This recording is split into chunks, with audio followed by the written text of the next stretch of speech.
Welcome, everyone. I am Chris Gore.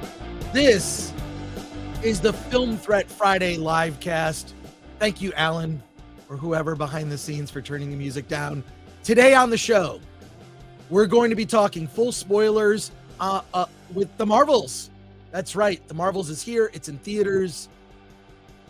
I'm a glutton for punishment, so I saw it a second time last night. We're going to talk about it on the show, along with a special panel of guests, including Paulie from Latino Slant and Dante James from Verbal Riot Show. But it's not the only movie in theaters, opening in theaters this weekend.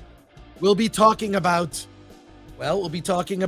Dream Scenario, Nicolas Cage's new movie, The Holdovers, Your Lucky Day, It's a Wonderful Knife. Oh, the thoughts I have about It's a Wonderful Knife. You need to know what they are. Plus, Loki Season 2 finale. I just finished watching it. Alan also finished watching it. We're going to discuss that as well. Plus your comments, questions, and concerns. Let's get the show started. Let's get things going. Here we go. Where is Alan? I don't know where. Let's find out. Oh my God, where is it? 69. It's not the right. That's not Alan, it. do you love Refrigerator? I love Refrigerator. Nope. Alan! Oh, we're not doing the opening anymore? Oh shit, I forgot the opening. I'm so tired. I got up early to watch. All right, Yeah. Alan, I ready? didn't get home until 2 o'clock last night. Let's start the show. Yeah.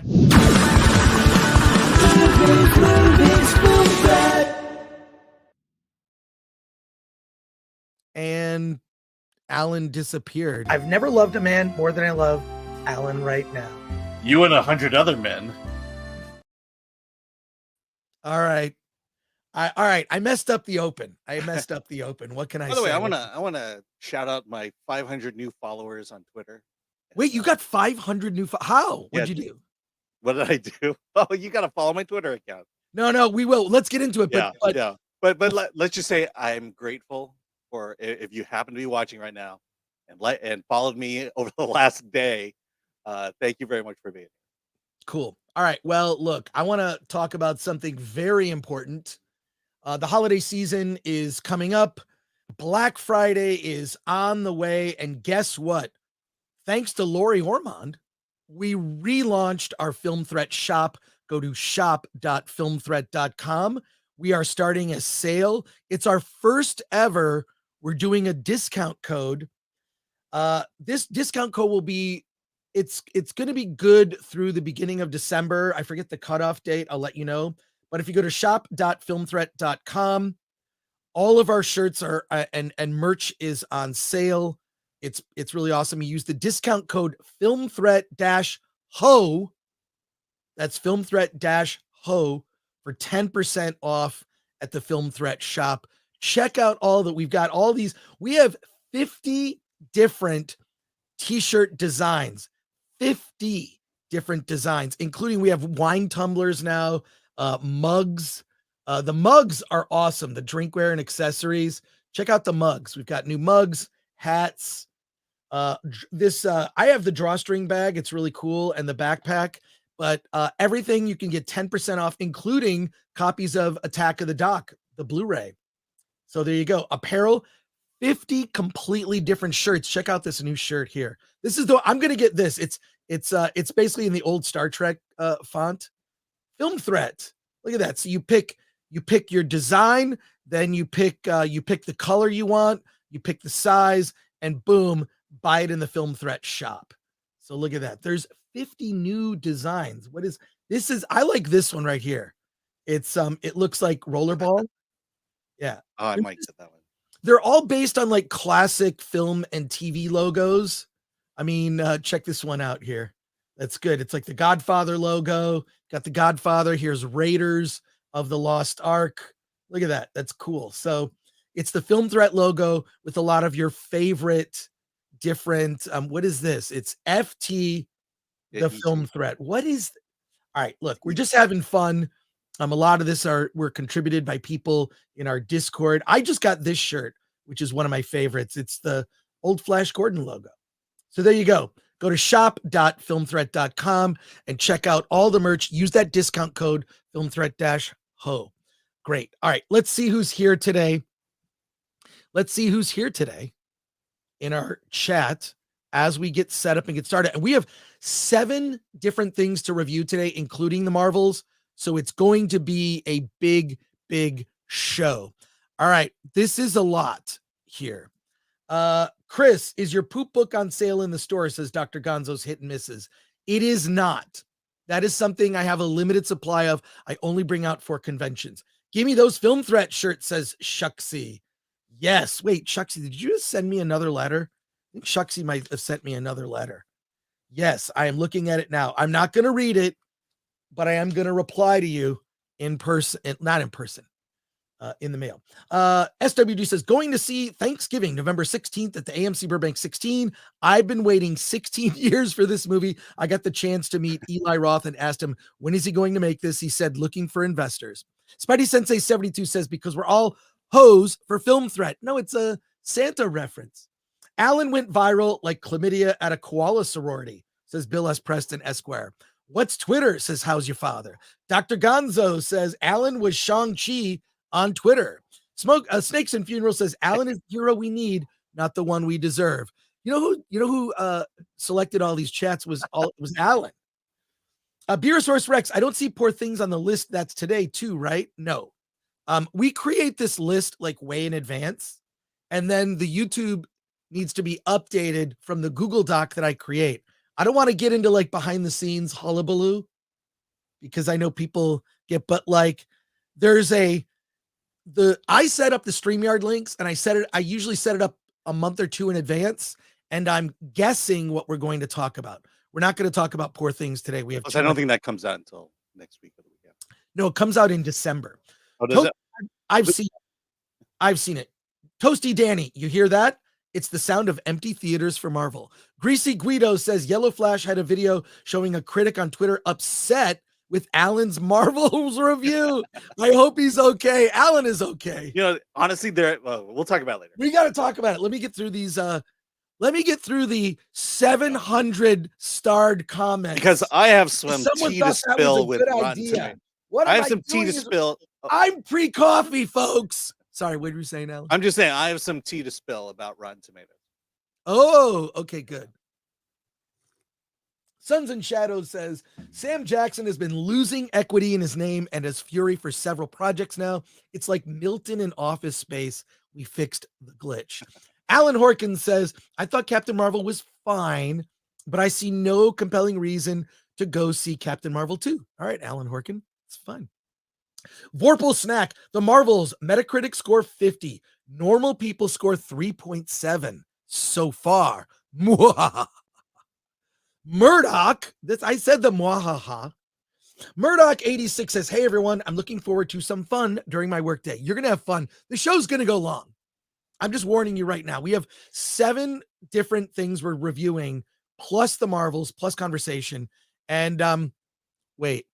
Gonzo says, hey Chris, thanks for all the hang time at Grand Rapids Comic-Con. Hope I get to see you again. I hate one-night stands. Yes, we had a one-night stand. And P. Burke 1 says, I would really like to see Chris and Alan do a series of reviews on great classic films so that modern audiences can be reminded of what made a great film. Sounds like a Monday show to me. We are looking at starting a separate 3rd live stream. So we would be Monday, Wednesday, Friday. We're going to launch it after we reach 100,000. When we reach 100,000, we're going to plan that out, but we need to get to 100K first. From Rumble, Winter Soldier sub supporter says, congrats, Alan. Fabian Niziegas. I can't pronounce that name. Nisieza is rage tweeting about you. Surprise, surprise, he did not read your review. Just a screen cap from Rotten Tomatoes. And this is all about Alan. Nothing wrong with that. By the way, we have crossed the 95,000 subscriber mark. Nice. Well, thank you to people who are new here. From Rumble, Winter Soldier, Alan. Can you and Chris opine about the Rotten Tomato review surge for the Marvels and why reviews that read negative and have an under 50% are marked as fresh? We're going to talk about all of that because Alan is going to do an Alan's Corner, and we're going to talk about what happened to Alan this week after his review posted that's was clipped on Rotten Tomatoes, but they're very selective about the quotes. We're going to get into it. I promise you. The Nerd Far Away, I'll be looking for my Lord of the Rings themed Film Threat shirt. You can pick it up today and use the discount code. Use that discount code. Film Threat -O. MK Solid 82, some tea to spill. That's very Asian, Alan. So. Christopher Moonlight Productions. I believe that Film Threat and Award This will be mentioned with the same respect as fests like Sundance. In the near future, it's earned its relevance. Well, I mean, I started Film Threat in 1985 as a zine. I came up with the idea for Award This in 1993. No, 1994, 1993. And even that was going to be a TV show on Comedy Central. I'll tell you the story one day. Hey, a couple super chats came in. Bush and Ryu Cat for 5. The Film Threat shop is great for Christmas shopping. I'm buying the coffee mug and sticking Ms. P. Coffee's name on it too. Well, there you go. Thank you, Bush and Ryu Cat. And Bonesaw is ready. That's my Bonesaw. Bonesaw. What do you think? For 5. Yeah, Bonesaw is ready. Does the Marvels equal modern Hollywood's version of Heaven's Gate? It is going to be a huge disaster. We're going to talk about it. We're going to get into it. So, but right now it's time. It's time. Alan has a few things to say. One last comment here from Spidey Sensei 72. Movie Bob's rants got Alan some more followers. It was hilarious on his timeline the other day. Yeah. By the way, there's a Movie Bob follow-up to all that. Alan. Yeah. Let's get into it.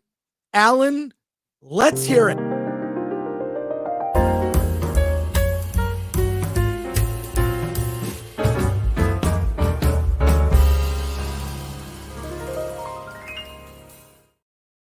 Okay, Alan. Yes. Let's talk about what Rotten Tomatoes did to me, and how Rotten Tomatoes. This is everything that's happened falls squarely on Rotten Tomatoes, and they did something very fishy. And so let's talk about that. All right, so I put out my review, and just for clarity, people think that we take our reviews and then enter them into the Rotten Tomatoes system, which the average critic would do, and that's not true. Rotten Tomatoes, we are a Rotten Tomatoes approved site. They come to our website, they scrape it for whatever reviews they want. That's fine, and then they enter our reviews in for us. So we have no control or input as to what quotes are used in our reviews. And so let me share this with y'all. This is what appeared last 2 days ago, yesterday. This is my review, and this is what Rotten Tomatoes clipped. Alan, Film Threat, a superhero movie clearly made and produced by people who have never read a Marvel comic book but read Archie instead. And I will stand by that comment. Then I say it feels like it was made for teen girls and not for actual comic book fans. And again, I will stand by that statement as well. But the thing is that if you actually go to my review, you will see that these two sentences are not put together in my review like this. In fact, they went to two separate parts of my review and then put this together as the quote.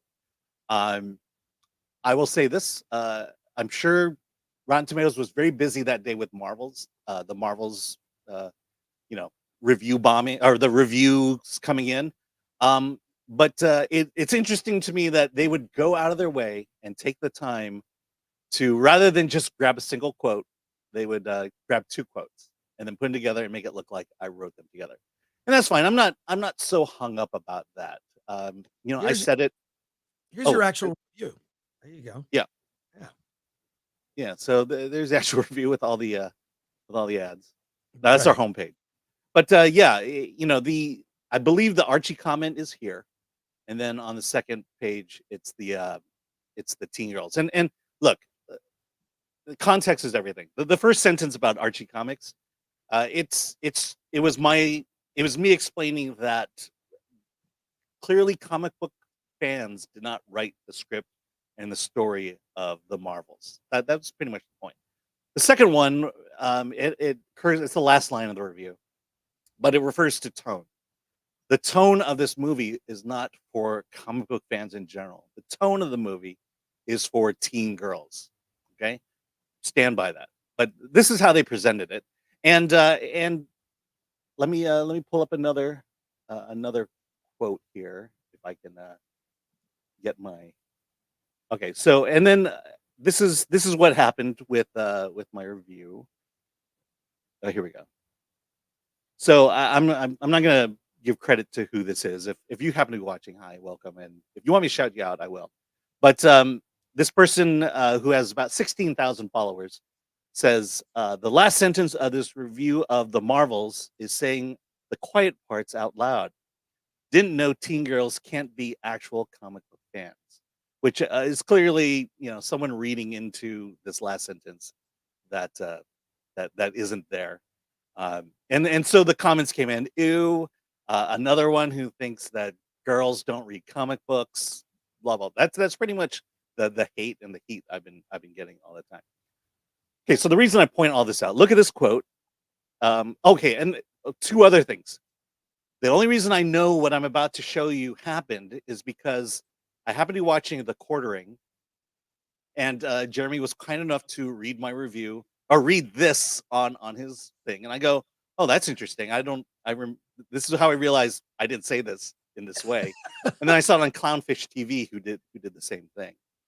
Um, but I will say this before I go into it: the teen girl comment is the thing that everyone hates. Okay, so here's the comment. Now, if you go to my review on Rotten Tomatoes of the Marvels, you do not see this quote. This quote is not there.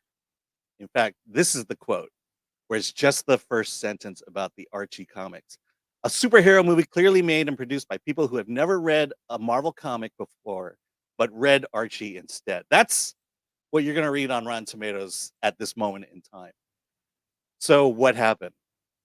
What happened? Look, let's go down the conspiracy route. I can't prove any of this, but let's go down the conspiracy route. But maybe the person who was collecting reviews decided that they would take this first review, mash them together for the intention of getting me heat. Because this is the review that every reviewer on the internet read out loud. And then now it's this review. What happened? The Well, they this edited it. They edited it for sure. I just found it interesting that quite frankly, if they had kept this review, I'd be fine with it. I'll own up to it, but I'll also qualify it. It's all about context. You got to read it for context. But why would they back off? What is going on at Rotten Tomatoes that made them make this decision? Well, first of all, it's not unusual for, to take two quotes and kind of mash them together if they're related. I don't think there was any malice intended. You did give it a 4 out of 10, which I think is honest. I probably would have given it a lower score, Mhm. between 3 and 4 out of 10. Maybe, but that's fine. It's not fresh for sure. Yeah. But if you go to Rotten Tomatoes and you click the Marvels is fresh right now. It is Mhm. fresh. Yeah. But if you click on top critics, it's a much lower score. I don't know what it is now. I mean, we'll see, in the next day as any final reviews trickle in, but it was very suspicious that it went from it was very low. It was like 40 in the 40 and 50%. And then Mhm. suddenly overnight, it's 60+% overall average. And then it finally flipped to fresh. But So if you're you saying that an entire slew of good reviews came in, sort of like Arizona election. delivered by a mule. That's exactly what happened. Um, but yeah, no, it is a little, yes, it's suspicious, but I feel like there are, and we've had our dealings with Rotten Tomatoes. I don't want to say anything, Yeah. but there is an article that's in the works. I was interviewed for an article that's in the works for Wired magazine about Rotten Tomatoes. And I did something I haven't done before. When I was interviewed by the journalist, I recorded the interview on my end because I refuse to be misquoted. And I will run, when that article, if it ever runs, I will run my full review so you can see what was cut, or my full interview so you can see what was cut. An entire conversation about Rotten Tomatoes and the whole history of it and whatnot. So I actually, look, you choose how to receive the data that you see on Rotten Tomatoes. I think we've all become media savvy. You know, some people maybe in the last couple years, but I've always been suspicious of especially entertainment media. It's all manipulated by publicists. It's all like it's just, and the studios get preferential treatment as opposed to indie films. And indie films don't get as much attention, especially the best ones that deserve it. That's why Film Threat exists. But studios have always gotten preferential treatment, so I'm not surprised. The thing that I think is most worth paying attention to, audience score. It's always audience score. It's always about the audience score. And on that, I want to present some other. This is Hey, by the way, okay, so I do need to correct myself. Bill S. Preston Esquire pointed out, and I guess it was an oversight on my part, especially since I really wrote the damn thing. But yeah, okay. Now that I'm looking at my review, the top one here, that is my actual. They are together, and then for some reason, they just dropped the second sentence. So I will. Yeah, you know what? I'll give them that. Here's where we are. I'll give them that. This is the trend that Marvel is going right now. We have the Marvels at 55%. And I don't know how up to date this data is. Secret Invasion 54, I think that's high. Eternals 47, Quantum Mania 46. I think they're determined. They are determined that the Marvels will not be the lowest Rotten Tomatoes score for a Marvel movie, because a lot of people want to say this is the worst Marvel movie ever, and I think they would be right. I think they would be right. At least something like the Eternals swung for the fences, failed, but swung for the fences,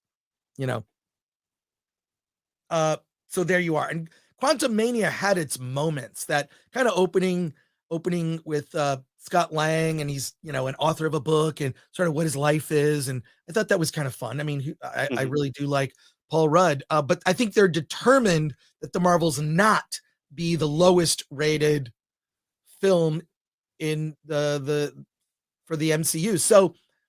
So, however, the box office doesn't lie.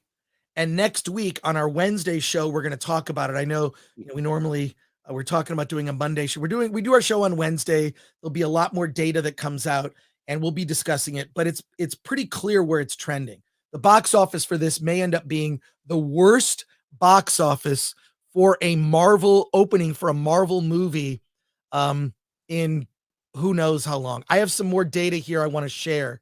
Let me bring this up on screen. These are openings for like Disney and Marvel movies for the past several years. Okay, let's just take a look at this. Is that clearly, Alan? Yeah, there we go. Okay, cool. So a little bit small, but I don't think there's anything you can do about it. It's a little. Should I make it bigger? No, I think it's as big as you're gonna get it. Okay, cool. All right. So look. So we've got Doctor Strange in the Multiverse of Madness, 187. Wakanda Forever, 181. Thor: Love and Thunder, 144. Guardians, 118. Ant-Man and the Wasp: Quantumania, 106. It's all trending down, and about the same number of theaters, a little over 4,000 theaters for all of these. If you look at these numbers, it's included in this chart, other Disney films, but the trend is bad. Now, the only thing I would debate is Barbarian. That was a horror movie made for almost no money. So it's on this list because that's probably that's a Fox or a Searchlight thing. But all of these are the Disney movies and where they're trending. Not looking good. Not looking good. But look, Movie Bob is clearly a very respected person on the internet. On the internet. So there you go. Let's go to your comments. Well, okay, yeah, let's go to comments. But I do want to talk about Movie Bob. Okay, let's hear. Let's go through these comments first. Okay, so what are your final thoughts on this topic? Because we have a lot today. Mm-hmm. Yeah, no, it's just my final thoughts. It this is, I guess, my real experience with first time internet hate. It just amazes me because they never read the real review. They commenting just on what was said in that quote, which I will now retract what I said about Rotten Tomatoes. I just find it weird that they removed that second half. But that's the one. That's the one that went out. That's the one that went viral. They changed it. I'm not sure why. Look, I'll stand by the statements. Absolutely. All right. And again, thank you to everyone who came to my defense. I even see Nerdrotic and even Yellow Flash kind of defended me a bit on a few comments here and there. Well, Alan, don't let the fame go to your head. I know. I'm so famous now. Don't let the fame go to your head. I have 34,000 followers now. I'm sorry. I have 3,400 followers now. So all that Twitter money's coming in. Right. But I actually defended you. I said, hey, Film Threat fam got your back. I think that was my comment. Yeah. I don't know. I don't get too worked up about people's opinions. Yeah. Especially because I don't want to engage because then it's just a time suck. But yeah, look, it not our first rodeo with this. Film Threat can have some. I don't know why that's such a controversial take. It's just. I mean, look, if you don't force your meaning into it, it's a true statement. Yeah. All right. Let's take. Do you agree or you disagree? Okay, Kat. No, I'm asking you. Do you think The Marvels was made for teen girls and not for comic book fans? It was made for teen girls. And the thing is this: if they made it for teen girls who were only comic book fans, no, there'd be even fewer people seeing the movie. Yeah. Okay, let's just be honest. Fewer people would be seeing it. It was made for a general teen audience. Mm-hmm. So, all right, and that's fine. Make movies for teen girls. Nothing wrong with that. Make movies great again. That's what Alan has been trying to tell people. All right. Castigan is a member for 2 months and says, how will Marvel change the delayed projects? All of their entire slate, it was announced. Alan, maybe you can find it. We'll bring it up on screen. All of their projects are delayed. Now they're going to say that it's strike related, which is fair. But my guess is there's going to be a major pivot. Notice all of the delayed projects. What's not in the delayed projects is the Avengers Kang Dynasty. So there you go. An Echo. And Echo, that's not delayed. That is dropping in January, and we're here for it. We'll bring it up, and thank you, Cast again. Big Jojo for $9.99. Very disappointing to see what Rotten Tomatoes did to you, Alan. I wish they would stop mistreating Japanese people. Very sad. Well, there you go. Matthew Salcido has become a YouTube member. Thank you for that. Join us on Discord. Look for it in the community tab. Saw's ready. Wait. Does the Marvels equal modern Hollywood's version of Heaven's Gate? I think I already read that one. Yeah. Already read all of those. I'm just going to go up here. So, yeah. Tom Siebert says, play the race card, Alaning. Play the race card. It just is disappointing when a white movie critic like Movie Bob goes after an oppressed class, like oppressed person like Alan. By the way, it's my job to oppress Alan. Yes. That's my job, folks. Yes. Yes, it is your supreme duty to do that. It's my supreme duty. Oh my God. All right. Wait, I think we got all these comments. Last one here. Oh, Mads Mikkelsen is in the chat. That's Hey, great. Matt. Mads Mikkelsen says hi. That's It's good to meet you last week. Michael Lee for 999. When I was 8, I wrote an X-Men story where they had to stop Magneto and the Brotherhood from stealing power from the Magnet Store. Yes, the Magnet Store. That's the quality of plot in the Marvels. I mean, facts. It's sort of that cheesy, right? And also Cell Teal became a YouTube member. Thank you for that. All right, Alan, did you find that? Did you find all the delays? I have not found it. All right. Well, did you watch Loki? Oh, do we want to talk about Movie Bob before we go on? Yes, but we have 7 movies to review today. I know. I can do it quick. And He did it real. Okay, he did it. Yeah, he responded. So okay. So let's do a thing. Okay. You want to go for it? No, go for it. Okay, let's do this. Movie Bob. So this is what Movie Bob posted on Rotten Tomatoes. A superhero clearly made and produced by people who have read their Marvel comics and also maybe their Archies. It feels like it was made for actual comic fans, which has, of course, always included teen girls. Just a note there. I feel like I have now 2 reviews on Rotten Tomatoes because all Movie Bob did here was take my review. You buried the lead. You should have you should have put this at the top of our conversation. It's like, here's what was on Rotten Tomatoes. Here's what this guy Bob replied with. Yes, but the thing is you buried the lead at the end of our conversation. Now, no. I'm building up to this. Is so. I basically made a comment about this, saying that I don't pull quotes. Rotten Tomatoes doesn't. So here is his response. So I don't agree with Film Threat's editorial direction on much of anything, or Alan on the Marvels, but this certainly feels like necessary context for RT pull quotes. And fair is fair, since I did have fun with it as well. For what it's worth, I do my own pulls. So I don't know if this is an apology. I don't know if this is No, it's not. I mean, first of all, F that guy. Movie Bob has stupid takes. He's a moron. And I don't take him seriously. I don't read him. I don't follow him. He only comes to my attention when some stupid take surfaces. So I've never paid attention to this idiot. Yeah. So having said that, his review was a reaction to your review. You wrote something, he countered it in his review. He could have actually quoted you and commented. He didn't do that in his review. He just basically comments on what you're saying. It's ridiculous. He didn't review the movie. That's the big thing. The big comment I got was, how am I a critic? How am I even on? This is not a real review. And then this comes up, and I hate to say it, but this is not a real review. Well, Movie Bob has a long history, and who among us hasn't just thought, what great crap Movie Bob has done? Fuck this guy. He doesn't even know what Film Threat fucking is. Sorry, I shouldn't swear. Yeah, I shouldn't swear. Alan keeps telling me not to swear. I know. But this guy's a moron.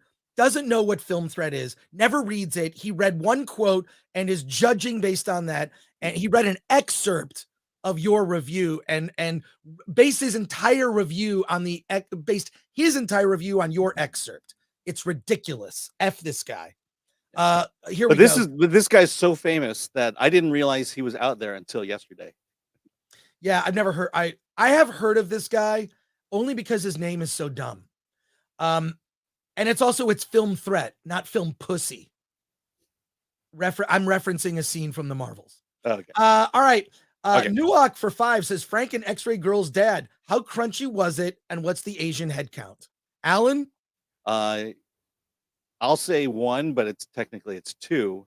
And technically one of the Marvels is Asian. Yeah, there you are. Asian. Yeah. So that automatically bumped it up to a 4 out of 10 for Alan. Yeah. would have been a Although- worse review. Although I could say something that's gonna melt everyone down. And hey, shout out to Gary Nerdrotic. Subscribe to his channel. It's a small YouTube channel called Nerdrotic. Almost 1 million, working his way up there as an up and coming YouTuber. But yeah, Frank Gore Unleashed. When I get pissed at, like, I don't care what other people, but someone went after Alan. So F that guy. F that guy. If anyone's going to oppress Alan, it's going to be me. By the way, I Because did we see work together. Gary did respond to someone who posted my Rotten Tomatoes review out there. I appreciate what you said. Oh my god. Thanks. Hey Gary, shout out. Hope things are going good. Can't wait for FNT today. It's going to be epic. Watch FNT 1 p.m. Pacific time. I'll be there. Well, I love Scotch for 5 and sends in a super sticker. Thank you for that. And thanks Gary for trolling or for lurking in our chat. Season 2 of Loki finale happened. Let's talk about it.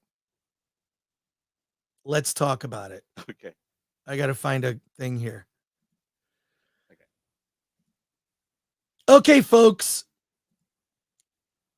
Loki season 2, the finale happened. Does it tie into events of the Marvels? Kinda. Okay, Alan, you saw it. Effectively, what happens in the episode, I'll give you the brief synopsis because it's so convoluted, none of it makes sense. For this final episode, basically Loki gets control of his time slipping and goes back to the season 1 finale and ends up having to kill Sylvie so she doesn't kill He Who Remains, and becomes a human time loom.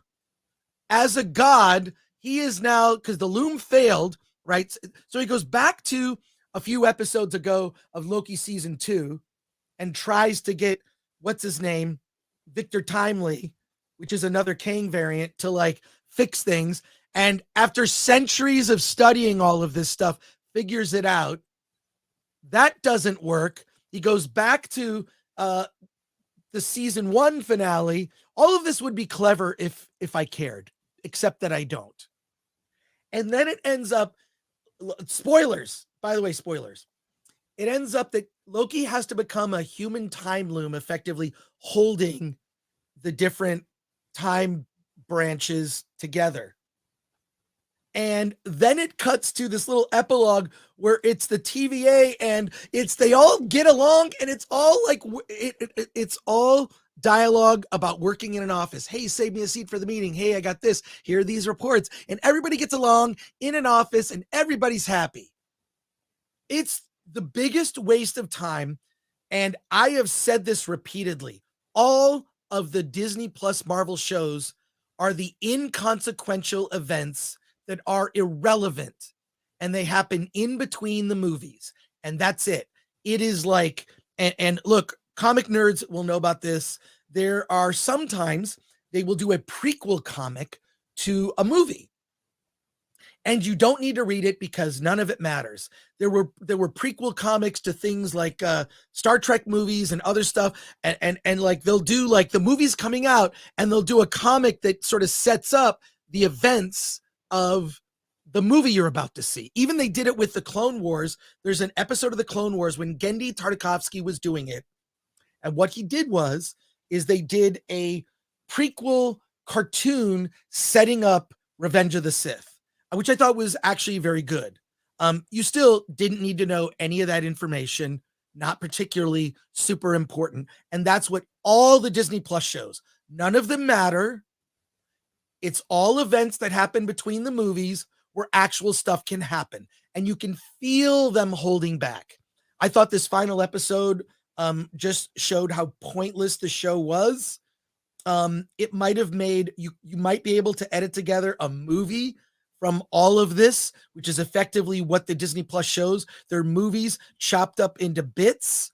The stories are thin, and the Loki season 2 finale leads to nothing. Loki is holding the branches of time together as a human loom. if any of that makes sense. And also, that's my interpretation of what happened. You might come to a different conclusion because it's all this visual special effects nonsense.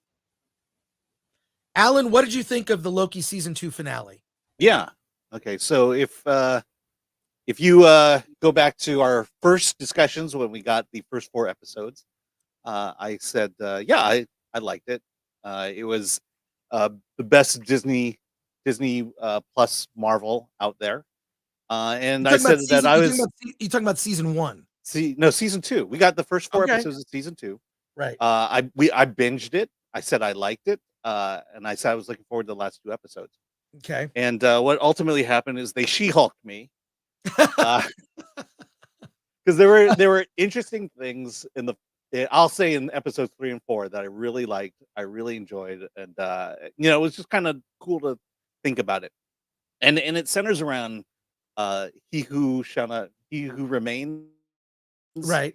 And what they were essentially setting up was that he who remains, basically the question being placed here, like good science fiction, they ask questions, and that it's the idea of, if you could go back in time and kill Hitler, would you do it? Or would you befriend Hitler, become his best buddy, and then use Hitler to do what you want? And that was kind of the ideas explored in episodes 3 and 4 when they were, when there was all this intrigue as to is it Ravonna or something like that, when they got dispatched her, when they were kind of chasing him and things like that. Found that interesting. I kind of wanted to see how that resolved itself. And then episodes 5 and 6 came along, and it became about time jumping and time slipping. And then this one became about, just it got a little bit interesting when it talked about, just the Doctor Strange thing where he goes back in time and repeats himself until he gets the result he wants. Slightly interesting, but again, we've seen that before. And so again, Loki She-Hulked me. Didn't address what I thought was the best parts of the show. They more or less, touched on it, cast it aside. I thought that just what they did with, what they could have done with Victor Timely from that standpoint would have been good, and they didn't do it. It just became, episode 5 was Loki learning to time jump. That's an episode. That's an entire episode, and then this one led us to this. Sorry, let me. I'll pull up the image, but it led up to to this beautiful moment. Look at that. That's it. That's how we ended the series. It's almost like he's in a prison of his own making, is what it is. I mean, look at the expression on his face. Right. He sacrificed himself to save the galaxy. But and there's a line where they just go, how long would it take me to learn all of this science? He says to Kie Kwan's character, and centuries. Yeah. And there's like decades, centuries. And it's like a title comes up, says centuries later. It's like there's no, it's meaningless. It's at a point, it's at this point, the whole show is meaningless. It didn't matter. And yeah, that's almost the final image of the show. Well, it's the final image we see of Loki. But then they go to this thing and everyone's getting along at the office. It's like a modern office. But without the humor. Without any of the humor and no inappropriate jokes. So not even when, working in a corporate office was fun, when you could make jokes and people had senses of humor. That's not what the TV. I feel like the TVA is what it's like to work at Disney. This is my theory. Okay. Write what you know. Modern writers are lacking in life experience. When you look at writers of old, they went to war. They got married and had children and raised children. They made sacrifices and had loss. And what you have is a generation of writers writing what they know. And what they know is what it's like to work in an effed up office space, which is what Loki is effectively as a TV series. It's I've worked in a corporate office. It's really weird and crazy things happen sometimes. And everything, and look, I just know this from I know this from dealing with publicists over the years. Everything is super important and matters. It's the end of the world if X doesn't happen. Oh my gosh. That's Loki. That's working at the TVA. It's gotten to such extremes because I've just, look, I've worked in the entertainment industry. Everything is so important, except at the end of the day, it's not important. It's just a TV show. Relax. It got to a point where one of the studio heads of Sony put a giant banner behind his desk. He got so sick of this kind of attitude that I'm describing. He got so sick of this attitude, he put a banner above his desk that said, "Relax. We make shit people don't need. We make shit people don't need." And you're seeing it. What do people need? You need food to live. You need to pay your rent or your mortgage. That's it. You do not need to go see the Marvels. You don't need to subscribe to Disney Plus. You don't need it. And the more you alienate your audience, this is where we are with effectively the entertainment industry being Thanos snapped into half. That's where we are right now. So Loki season 2 to me is really an example of all the Disney Plus stuff. It doesn't matter. It just doesn't matter. It just doesn't matter. What movie is that from? Somebody knows. It just doesn't. What is it? Meatballs? It's Meatballs. Yeah. I think it's Meatballs. Yeah, that's right. It just doesn't matter. Oh my God. I love Bill Murray. All right. By the way, here, let me pull this image up real fast. But I've read comics a long time, and I've seen Loki sit on a throne, and honestly, it should have looked like this. My question is, this is what the final shot to me. This is what the final shot should have looked like. Somewhat. Yeah, maybe more in that position. But look, when does he get up to pee? That's my question. When does he get up to pee? Well, there's no time. So yeah. Well, right. There you go. All right. Your comments. Well done, Disney. So final thoughts on Loki season 2. Waste of time. You don't need to see it, and you certainly don't need to see it to know what's happening in the MCU going forward, like all of the Disney Plus shows. Alan? Yeah. Like I said, they She-Hulk me, but it's still the best Disney Plus Marvel out there. The bar is low. Yeah. I give it a 4 out of 10 if rating it. What about you, Alan? Yeah, I'll give it a 4 out of 10 as well. Cool. It just, yeah. The thing I say about Marvel in general, they're wasting opportunities. They have good ideas once in a while, and they don't even know it, and so they'll gloss over it. There are things they should have done, could have done. All this potential. The Marvels is the same way. There was so much potential in that, and they squandered it. They don't know what they're doing out there. Well, my takeaway: waste of time, and I mean that unironically. Let's go to your comments. Todd Howard with a gun just became a YouTube member. Thank you for that. Join us on Discord. Check out the community tab after the show. Thomas Pickett for 2. Animatrix was like that. Very telling. And Big Joe for 4.99. Chris, you defending Alan is making me split my side. Keep up the good work. I love Alan. Yeah, you should defend me more. I made a video about it. Do we have that video of me defending Alan? I've never loved a man more than I love Alan right now. You and 100 other men. Okay, there's your video proof. See, I love Alan. Really quick, we have special guests that are going to be joining us. We're going to be talking about spoilers for the Marvels in just a few minutes. They're going to be so if you don't want to know what happens in the Marvels, yeah, leave. But I want to do a quick review because this actually relates. Okay. I saw a movie. You're not going to believe this movie exists. I saw a movie called It's a Wonderful Knife. It's a Wonderful Knife also opened in theaters along with the Marvels. Maybe unfortunate that it opened on a weekend of this movie, which is going to dominate the box office.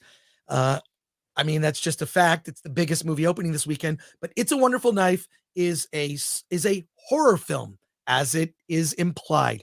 It is a retelling of the story of It's a Wonderful Life. And it's sort of mixed with horror. So imagine if someone combined a, slasher film like Halloween with It's a Wonderful Life. That's what this is. Not unlike the film Totally Awesome, which is actually currently on Amazon, which is a mashup of a Halloween-like slasher film with Back to the Future. So it's about a small town, and there's this kind of evil developer, and the evil developer is played by, I actually really like this guy. Believe it or not, I really like Justin Long. He was really good in Barbarian. Justin Long has, I like him as a character actor. He plays a character called Henry Waters, and he is the evil building developer in this town. A young girl named Winnie Carruthers basically discovers that he is the killer. In the beginning of the film, discovers that Henry Waters is the killer, but what it does is, by discovering that he's the killer, it disrupts her entire life. Her entire life unravels, and she wishes she was never born. So she ends up in another universe where she was never born, but the serial killer, played by Justin Long, goes basically on a rampage, killing a ton of people instead of the one person. How does this tie into everything we're talking about? There was a recent episode of South Park, the Panderverse, in which Kathleen Kennedy, or a Kathleen Kennedy variant, basically says, put a chick in it and make it gay. Well, guess what? I saw that film. It's called It's a Wonderful Knife. The lead character's gay, and she's gay and lame in the film.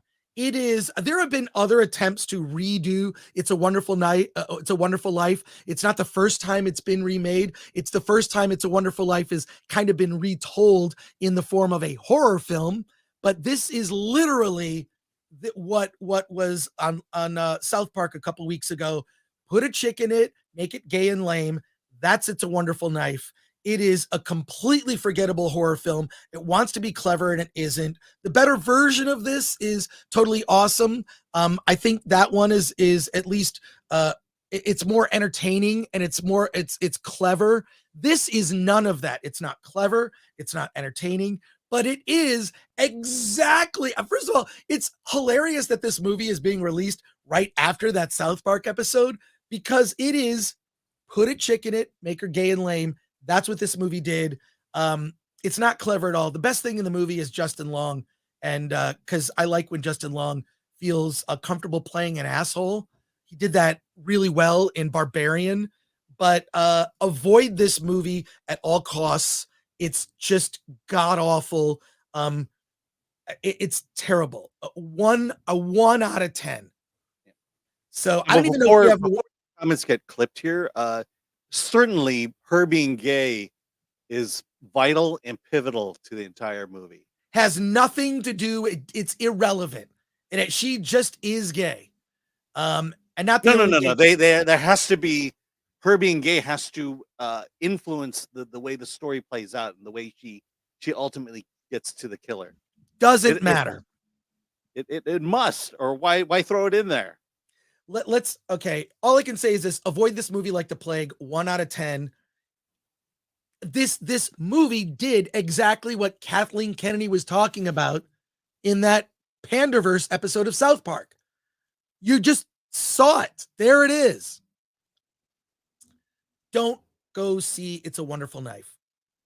Let's go to your comments and questions here. Bush and Ryu Cat for 20. Chris, Alan, first, I'm Mike. Wanted to share. Second, love you guys very much, not just as comedic reviewers, but as two nice guys. Third, need a good versus bad review segment. Chris and Alan pick opposite views of a movie, and we decide who wins. Well, you can just do that in the chat. Yeah. I Watch the Babylon review. Right. Yeah. Look at the. But it's Watch funny. the Asteroid City review. My opinion is honest. I'll tell you how. And also, when Alan and I talk, I have no idea what Alan's gonna say. I don't know what his opinion is before we have a conversation. But we kind of do that every week. Wish and Ryu Cat. But thank you. That's very generous super chat. We appreciate it. Space Dave 2000 for 2. Loki got lost in comic book contrivances. I roll 100%. Two Penny Puppet for 4.99. Hey guys, I've got a ticket to see Scarface on the at the Sunday's matinee, and I can't wait. Yes, Scarface is back in theaters. It's part of the Fathom events where they bring classic films to theaters. I get Fathom events tickets all the time. I got Scarface and Monty Python's Holy Grail coming up. Stitch for 5. Just watched Silence in the Library and the Forest of the Dead from Doctor Who, and it reminded me of just how good writing can be. See, that's amazing. George Lucas once said, special effects are just a tool to tell a story. You have these Marvel movies, it's almost like there's too many special effects. It's too much. To ridiculous extremes. Mike MC Wong also saw It's a Wonderful Knife and says the movie made no sense. Dennis Wright says, man, there are a lot of gay people per Hollywood. How do we even procreate? Well, I do think there's an overrepresentation. When you look at like what the population is, it's just an overrepresentation. I don't know. And I also think that when Hollywood tells gay stories, they're not particularly authentic. I think indie film is better at telling gay stories than Hollywood is, because what they do is they give you a stereotype of a gay person and sometimes a stereotype of other types of people. Hollywood is awful at that. Yeah. Mike MC Wong goes on. Bottoms, by the way. Go see Bottoms. Yeah. So Mike MC Wong, I didn't even get into this detail because who gives a shit. She had a boyfriend. He cheated on her with her best friend, and she found it out the previous Christmas Eve. That was what turned her gay. Yes. Like that, which makes all the sense in the world, doesn't it? And that must have been pivotal to the plot. And it was not. Okay. It was not. Big Jojo is back with 999. Chris and Alan, I'm interested to know if you guys are planning to see The Boy and the Heron. It's the new film from Miyazaki. I'm a big fan of his work. Thanks. God bless. I've seen it. I've seen The Boy and the Heron. It is fantastic. It is like I'm not going to get into a review now. We're going to review it when it opens in December. I've seen the film. It is like a greatest hits of what Miyazaki does incredibly well, which is sometimes nonsensical whimsical fantasy mixed with a deeper layers and a serious storyline involving really a boy and his mother. And it's as tragic as it is whimsical, if that makes any sense. That's kind of like what Miyazaki's work is like. That's on par. Yeah, so we will talk about The Boy and the Heron, and I plan to actually see it again. I do plan to see it again when it opens in December. Thank you for that. All right, we have time for another review before our guests join us. Another quick review. We're going to continue talking about the Marvels with our panel. Alan, would you like to review The Holdovers? Sure. You've seen it, right? Or no? Let's do it. I have not seen The Holdovers yet, okay. but I am hearing really good things, and I plan to see it. Alan. Okay. Alan, tell us about The Holdovers. Okay. So you'll forgive me. I saw this at 11 o'clock last night. I didn't get home to 2, so I'm a little sketchy on the plot. That's why. But essentially, we're at a boys boarding school in New England, and you know what? If you just give me a second, I'm gonna pull up the IMDb page just so. Look, I saw the trailer. It's a boys' boarding school. Everyone goes home for the holidays except for one kid who doesn't have a family. And Paul Giamatti basically has to be responsible for this kid. That's effectively the story. Yeah. So the kid, the main kid is okay. His name's Dominic Sessa. He plays Angus Tully. Paul Giamatti plays a teacher who's forced to basically babysit the kids who are not going home over the Christmas holiday. There are 5 kids. One of them, the father comes and says, "Hey, I'm going to take you all on a ski trip, and everyone can go except Angus because they can't get a hold of his parents." And so it's basically him, Angus, and Mary there, who is the cook, who's going to cook for everyone. They're the 3 who are left behind, and the movie is essentially about kind of breaking down walls, breaking down barriers. This kid is, he's on his last leg in terms of patience his parents have for him. He's, if he screws up at this boarding school, they're going to send him to military school. And this takes place in the 70s. So if he goes to military school, he's most likely going to go to Vietnam. The teacher has been there a very long time. And he's not very good with kids. And so the entire movie is about them, kind of being together, kind of going on an adventure later on in the movie. And as you can guess, the barriers start breaking down. In terms of, I heard the same thing you heard about this movie, that this is a great movie, that it's a hilarious movie. I will say it's really good. I don't know that I would say it's great. And I would say there are funny moments, but I wouldn't say it was hilarious. But it's a very sweet movie. The way it plays out, Paul Giamatti, I mean, look, if you know anything about his career, he does drama very well, and he does it very well in this one. Creates a very specific character in this very grumpy, grouchy professor, and the way that this story plays out to where they are forced to kind of, become friends, so to speak, is done very well. And it's slow, but I think you'd expect it to be slow. And as it plays through, it's just a very sweet story about a teacher and a student, and I enjoyed it a lot. I don't know that I'd say it's my favorite movie of the year, but it will. If you force me to make a top 10 list, it'll definitely be in that top 10 list. Well, that's high praise. I will say this: I really like the trailer, because the way the trailer was edited like a movie from the 70s or the 80s. The trailer. Well, the whole movie feels that way. Yeah, it's shot on film, right? So it's soft edges throughout the whole thing. Mhm. Just the tone of it, the fact that they have these wide shots in the 70s, and they do a really good job of making it feel like the 70s, especially on their trip to Boston. Yeah, it's I would, if you like drama and you like kind of a coming of age type drama, this is a good one. Well, I plan to see it. It's on my list to see. I've heard numerous people discuss how much they enjoyed the film. So I do plan to see it. It's on my list. We have other films so Alan, bottom line on The Holdovers? Yeah, it's an 8. Definitely go see it. 8 out of 10, recommend. Love it. All right. Here's where we are. We have a couple more films we're going to review at the end of the show. So at the end of the show, we have films to talk about. Nicolas Cage in Dream Scenario, another movie that Alan saw called Your Lucky Day. So a couple more movies we're going to review before the end of the show. And I'm going to give you my early reaction to the new Hunger Games with Rachel Zegler. But before that, it's time.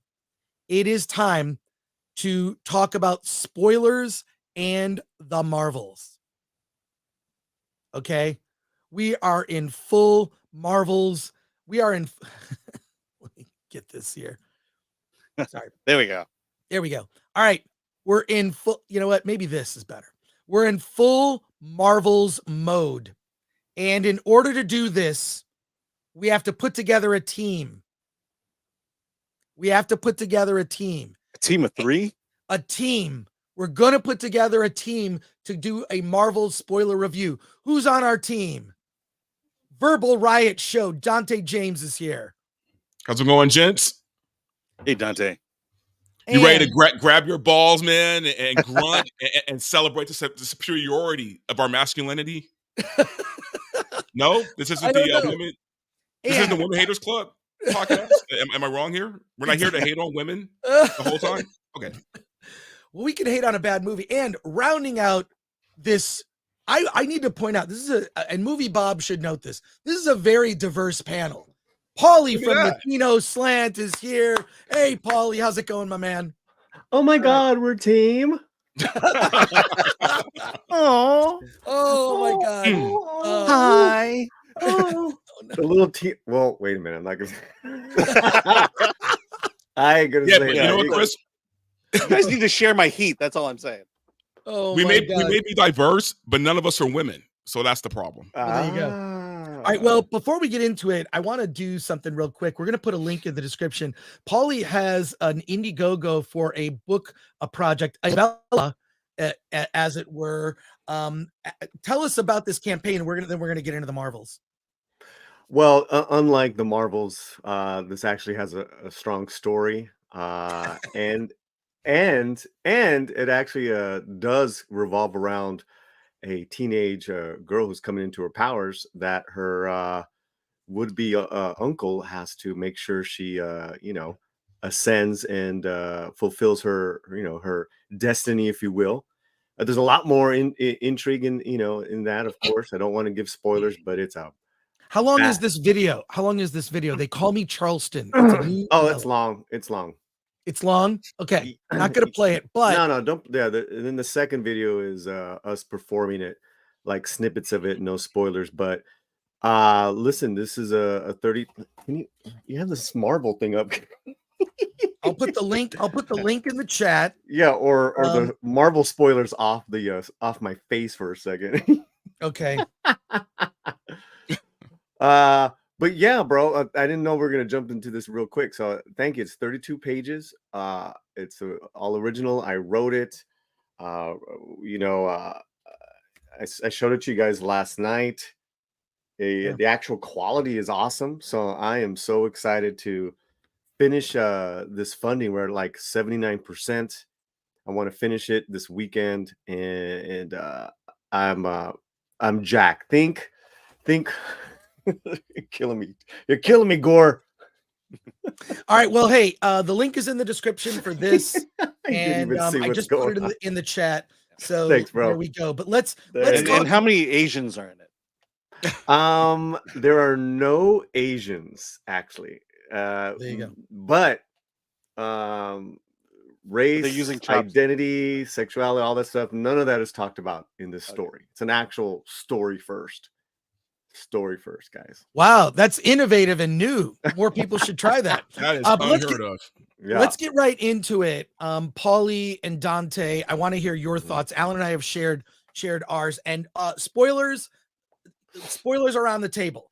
Okay, that's including the ending, the direction of Marvel. I want to hear. We all saw it in a theater last night. It was my second viewing, and I think one of the first things that Dante said to me when we were walking in the theater or walking to happy hour at Yard House before the movie is, I need a drink. If I'm going to see this, I need a drink bad. So I followed Dante's advice. But what do you guys think? What are your thoughts, Dante?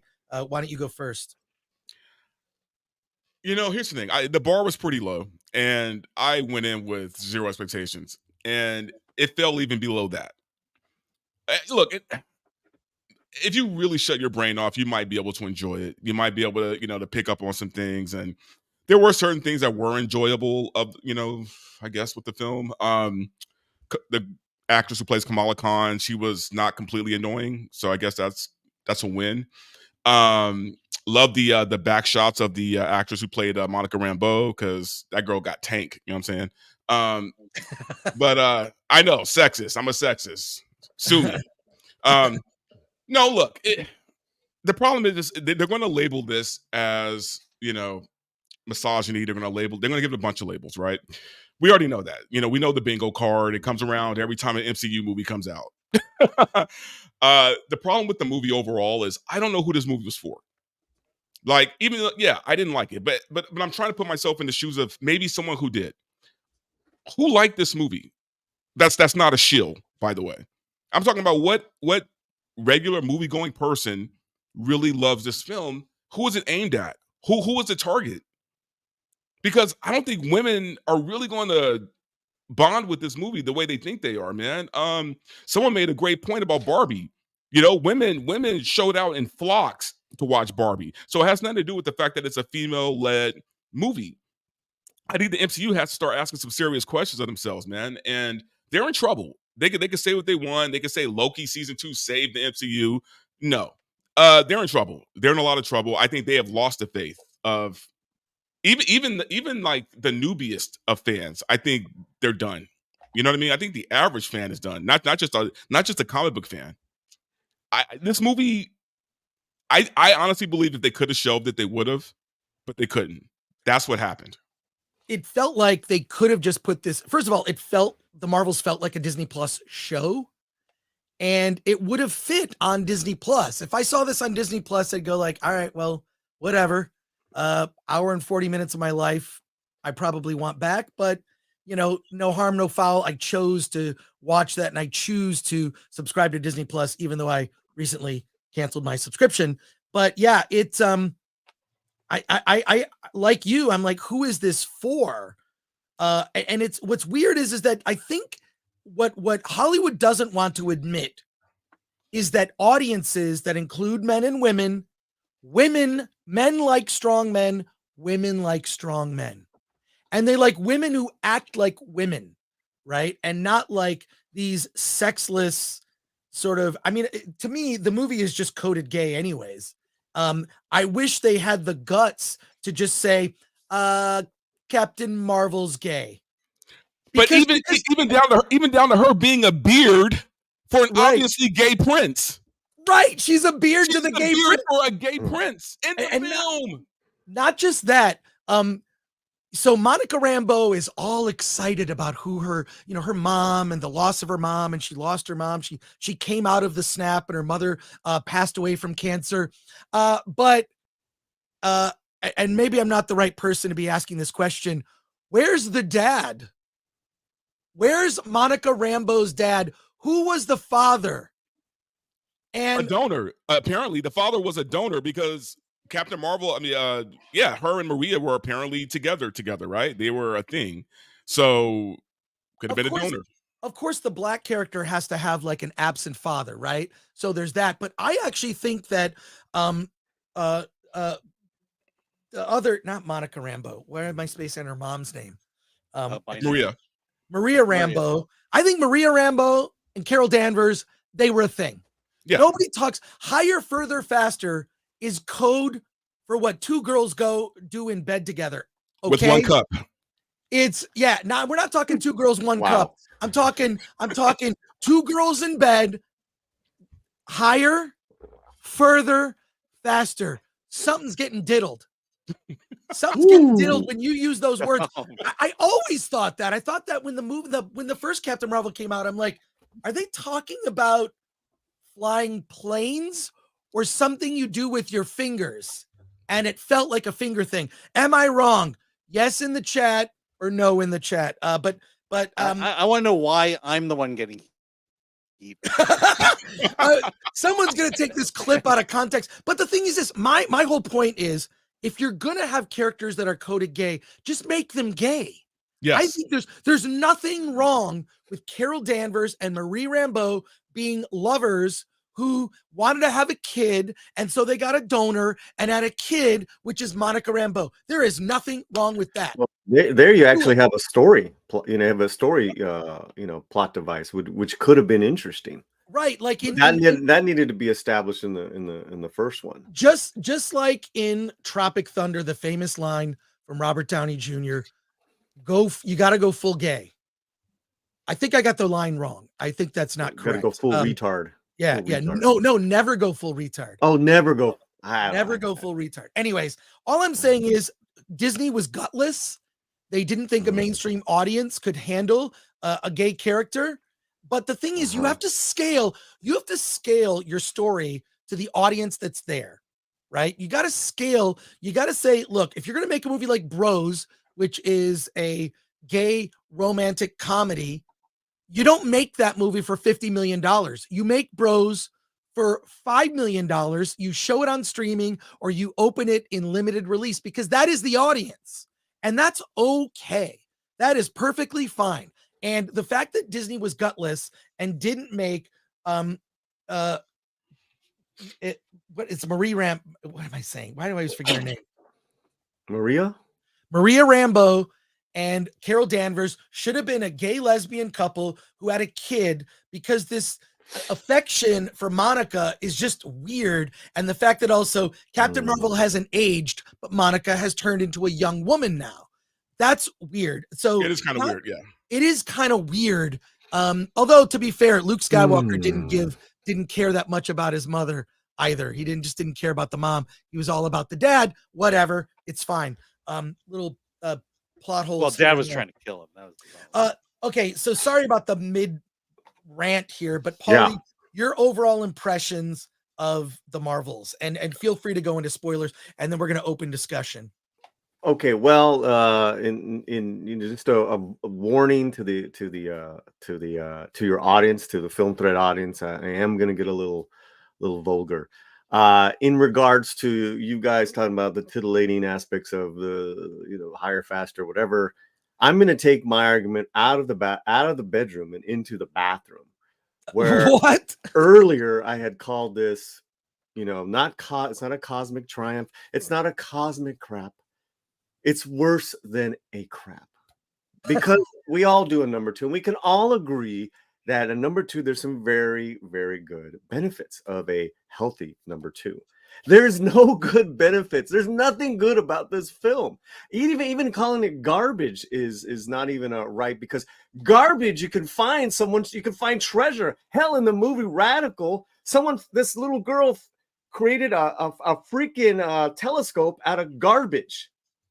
You can't do that with this film. It is an absolute catastrophe. There's nothing I enjoyed about this film. If you saw the face of Mike Wong coming out of the theater, I said, "You look how I feel." This, I couldn't believe it was an hour and 40 minutes. I mean, it was just horrible. Just everything. After the first 10 minutes. You guys were talking about, the lesbian this, I don't know what that is to me. None of that shit matters if your story is this shit. There was no story, and they're just throwing everything you can imagine up. And at one point, they go to a planet where their language is song. Kind of an interesting concept on paper, but crap execution. Wow. You had Brie Larson singing. I don't know who did the dub. I don't know what happened, but that voice did not carry well. Sounded really awful. Just based on what you were saying, Paulie, I just wanted to put up. This image is sexier than anything in the Marvels. It's the benefits of a colon cleanse.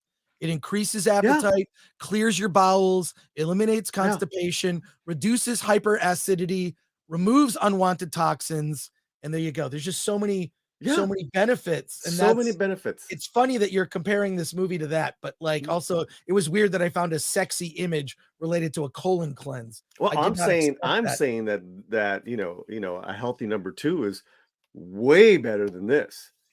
And again, people calling it garbage. I'm like, dude, don't disrespect garbage. You know what I'm saying? That's what I mean. I can't wait until Movie Bob comments on what you just said. I don't know who the fuck that is. I don't give a shit. I don't give. You know what? I paid my money. I can say whatever I want to about this film. Get no advanced screenings. I don't gotta. I don't care about that stuff. Right. I pay for my films, and when I don't, I let my audience know. And that's it. I loved Radicals. I loved Holdovers. I hated this film, and I can do that because I paid for it. That is what I choose. And I don't go. Let me tell you, my argument, Gore, was my question, Gore, going in was, can a movie that has such a low bar entertain me at all? Surely I can find something entertaining. And yes, I do like Iman.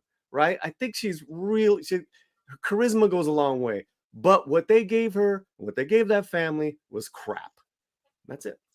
Well, first of all, I agree. I agree with everything you said. I did not expect a comparison to going number 2. That was a little unexpected there, Paulie. Yeah, but I'm saying number 2 is high. Look, I saw Yeah. the movie a second time, which just because our God bless movie you. meetup group, I didn't expect to actually get in to see it. I was Alan's +1 at the screening on Tuesday, 2 days before it opened, and I had already purchased tickets because I go with our movie meetup group. We go see the film. There we are. But you know, like seeing it a second time, you really see like the wheels coming off the wagon. I mean, it is you see like how this got through. And the thing is this, we don't even know how much it was changed. My guess is when they kind of saw the way things were going, they kind of pulled back because thankfully this movie is not as overtly political as as the original Captain Marvel. And although there is a line on that singing planet, they go to the singing planet. What is it called? Whatever the singing planet was. All these things are Aldana. yeah, yeah. All of this stuff was so I thought forgettable. it was They go called there Fantasyland.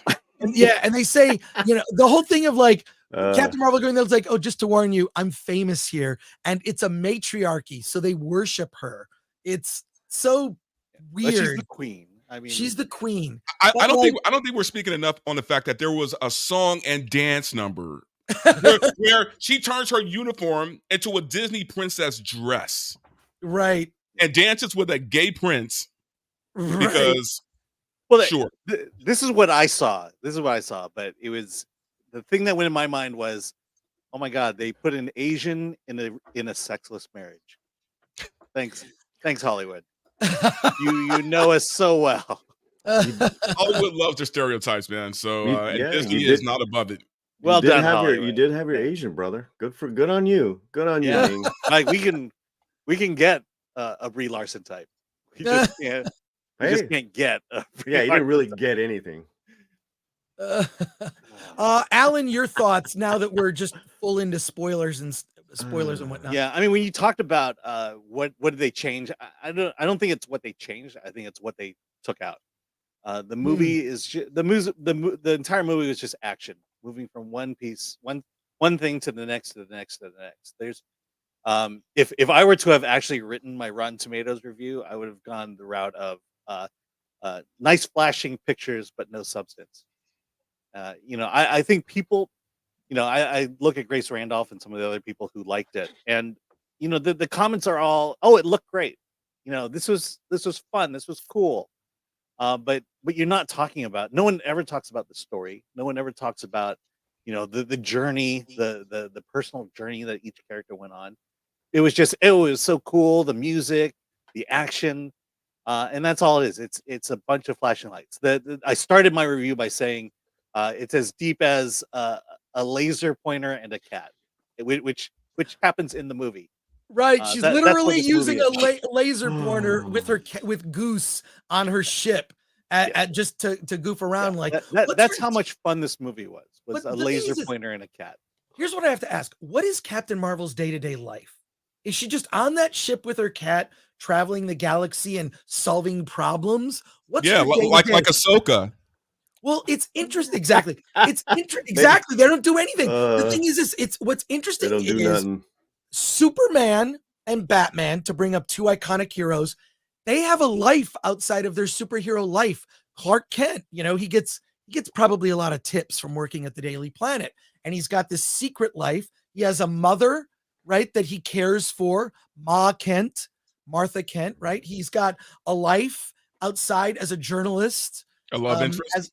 As a love interest, Lois Lane, which, depending on where you are in the story, doesn't know he's Superman, then does find out he's Superman. They have a romance. They have a life outside. I don't know what Captain Marvel stands for.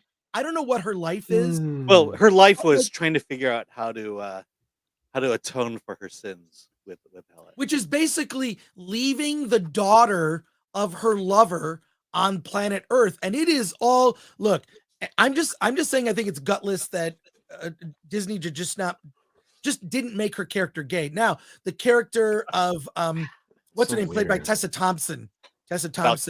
Valkyrie shows up. She's gay. I mean, and did you see that they kissed? Captain was like, it's like a kiss on the cheek, though, right? It was a little peck. It was a little peck, but I don't know. Do you think that they were involved? Oh my God. But you're gonna point that out. It's in the movie. I mean, they were kind of hinting at it pretty hard. Well, you saw my reaction when she showed up, right? Yeah, what was it? That was Oh, that's right. I kept What? looking over at Alan. I know you kept looking over at me all through the movie, trying to see what because I my wanted to see your reaction to was. stupid things that happened in the movie. But yeah, no, the movie is just it's Disney making gay characters but not coming out and specifically saying that they're gay. Even Ms. Marvel, who is likable, even on second viewing, it's like, oh, I do genuinely like that character. I think she's well cast, and I think she's fine in that role. That actress may actually have a career after this, doing other movies that aren't superhero movies. Yeah, she needs to stay away from Marvel. I think She's that's very I think that's- talented. Yeah, I think that's entirely possible. But there's a shot where Captain Marvel like leaves the ship, and then you see Ms. Marvel's face in the cockpit looking at Captain Marvel flying, and she says, "Captain, oh my Captain." Like, why is she a fan of Captain Marvel? Mahler pointed this out on Open Bar yesterday when we were talking about the movie. Why is she a fan? Because the point is this: you could get that someone's a fan of, say, Superman or whatever. We've seen what Superman stands for. What does Captain Marvel stand for? She's barely on Earth. She's got better things to do. She F's off to other parts of the galaxy. Aren't there other like superheroes she could engage with to deal with? She can't deal with everything. Isn't she supposed to be an Avenger? She could show some kind of leadership and say, here, I need this person to help with this thing. She's this lives alone with a cat on a ship, and that's her life. Bruce Wayne is very interesting.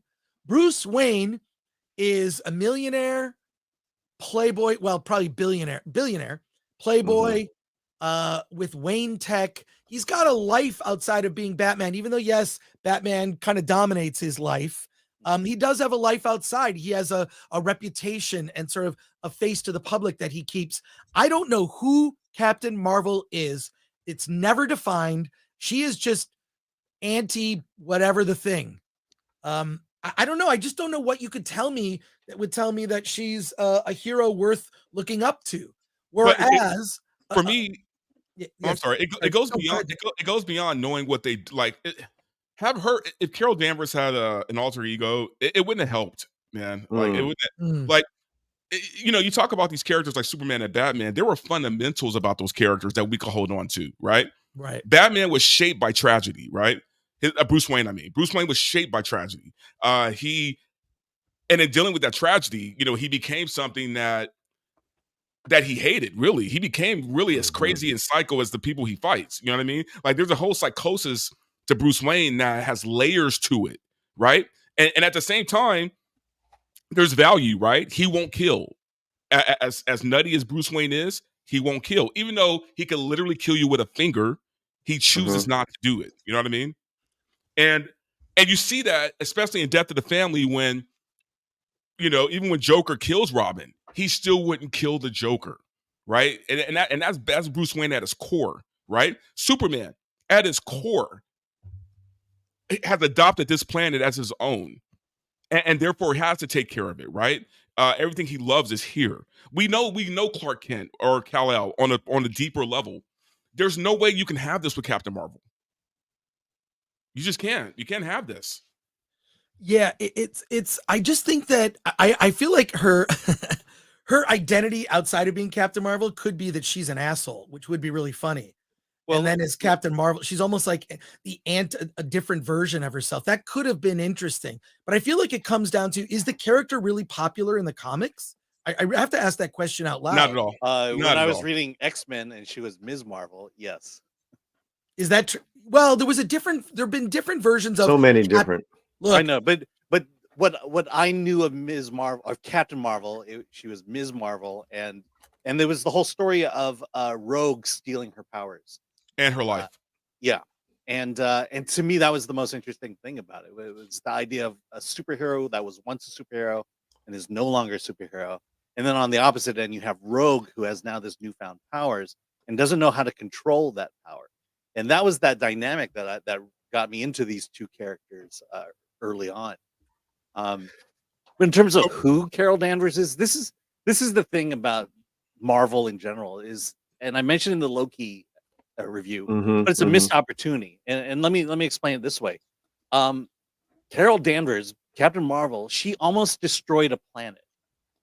You know, let that sink in. She almost destroyed a planet, and that's what this whole movie is based on. Jean Grey destroyed a planet.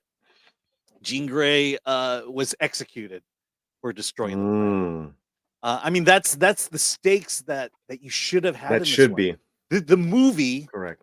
The Marvel should have opened up with Carol Danvers almost destroying Hala, and you see why the bad guys hate her, want to kill her, because she almost destroyed their planet. Yet this is a fact that's brought halfway into the movie. This is a fact that has zero stakes in the movie.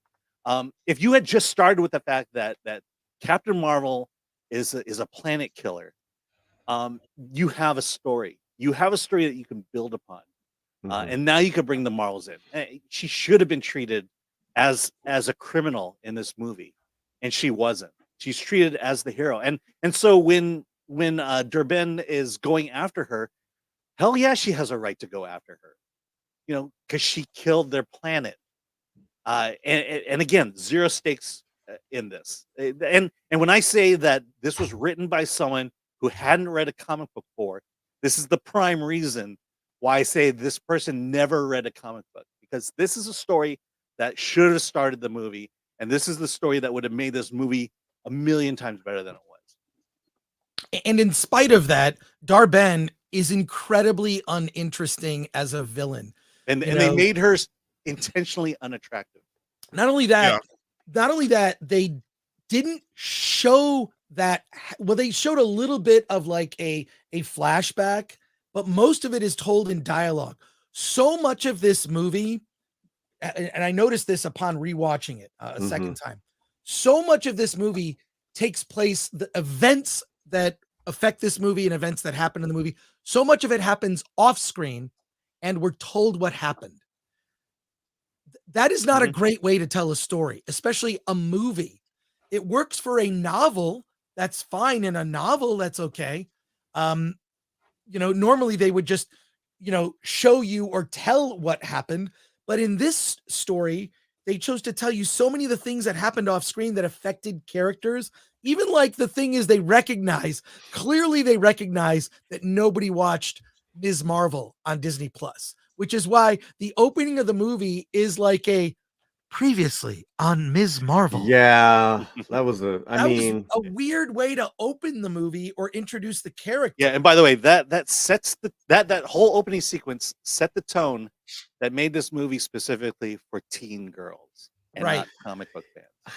Right. So sorry, I'm referring back to all this heat that I'm getting, but you know, it's clear that no one knew what they were doing. That's really the major problem here, is that there was no clear story. Whose story was this? I think what you guys just said, you know, would have been a great opener as far as, you know, almost killing this planet and its inhabitants, and there's then so much really potential. and then really establishing the indigenous people there and the potential villain in the beginning. But you know, you didn't even have an actor with any real gravitas, and it was kind of like, oh yeah, you know, it's like Wanda got away with you know, brainwashing an entire city or whatever town for her own selfish needs.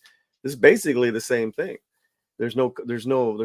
I mean, the only consequence was that they thought that Monica didn't make it, or she's on the other side. It's terrible storytelling. Let's be clear here. There's no consequences for female characters. There's consequences for male characters. You know what I mean? Like you said, Wanda did some crazy shit. You know what I mean? Like she not just like messed with their minds. She enslaved these people. Enslaved them against their will. Right? Nothing happens. In fact, Monica Rambeau lets her go at the end. Rambo's like, because she's been through so much, right? And then she says, they'll never know what you did for her or sacrifice for her. I'm like, she's the one who enslaved them. Really? It's so are we doing this? Yeah. I'll say this on Darben. I think Darben would make a great villain in a reality show, like Blinded by Love. You know what I mean? Like Or The you ever watch Bachelor. those reality shows where there's like one woman who is like she's just gonna start shit? That was the level, but she had no gravity. I don't believe that she was powerful enough to do all the things she did in the movie. There was just something, and also that's the villain problem that Marvel has, is we know that every movie the villain will be defeated by the end. That's why Kang has been so uninteresting. How many times has Kang been defeated in Marvel properties, in Loki season 1 and season 2, and also in Ant-Man and Quantumania? Like, it's just, this is why I think that their approach towards the character of Kang is not even all that interesting, because there's so many of them. You defeat one, it's like whack-a-mole or whack-a-Kang, right? You're whacking the Kangs and they're just like, oh, another one pops up. So what do? You whack a Kang. Okay, first of all, just if you're gonna make whack-a-Kang into a thing, don't make it sexual. That's all I'm saying to anyone watching. Too late. Too late, dude. I mean, it's like you saying last week we're punk rock, dude. You just gotta, just say it, own it. Just own it. You don't need to preface yourself. You're Chris Gore. You're Gore. All right. Well, whack-a-mole. I'm still angry that this guy's coming after Alan for having an opinion of his very own. Tell homeboy to come talk to me and Dante. We'll set him straight. Yeah, it's all good. It's all good. We'll set him straight. It's calmed down. I'm sure little blips will occur. All right. He's on to his next exclusive red carpet mamadas. So he's going on a date with Movie Bob. Yeah. Final thoughts around from all of you before we go to our super chats, and you can stick around for that, or if you have to go, let me know. But final thoughts on, I want to hear two things. Final thoughts on the Marvels and predictions for not only how it's going to perform, but the future of Marvel as a property. So final thoughts on the Marvels, and then the future of Marvel, and maybe, I think, box office predictions. They keep adjusting the predictions down. I saw it as high as like 80 million. Now they're saying it's going to be more like 40. My guess is probably somewhere in the middle, but I'm hearing reports from people that, like, Alan, you had the one ticket in Orange County at this IMAX. I still did until I refunded it. Right. But Wow. I decided to let the movies, the kids running the theater to go home early. Yeah. Well, final thoughts on the Marvels and the future of Marvel. Dante, why don't you go first? Yeah, man. Final thoughts on the movie. It was everything we knew it was going to be. Like, there were no surprises other than that crazy dance number. Like that was even a shocker for me. But it's what, look, you're taking a character who's already not that popular and not that well written, and you're making 3 movies with her starring. I just think at this point, I think Disney needs to raise the white flag. They need to raise the white flag and say, you know what, we need to go away. We need to make Loki the last thing we do. Echo, no one cares. Don't move into phase 5, or are we in phase 5? I don't even know anymore because I don't care. Right. But don't go into another phase. Disappear. Like, just stop, because they're hurting their brand. I get they got Disney Plus stock owners they got to please and this and that, but it's at this point, this movie I predict is probably going to make half of what they predicted. Half.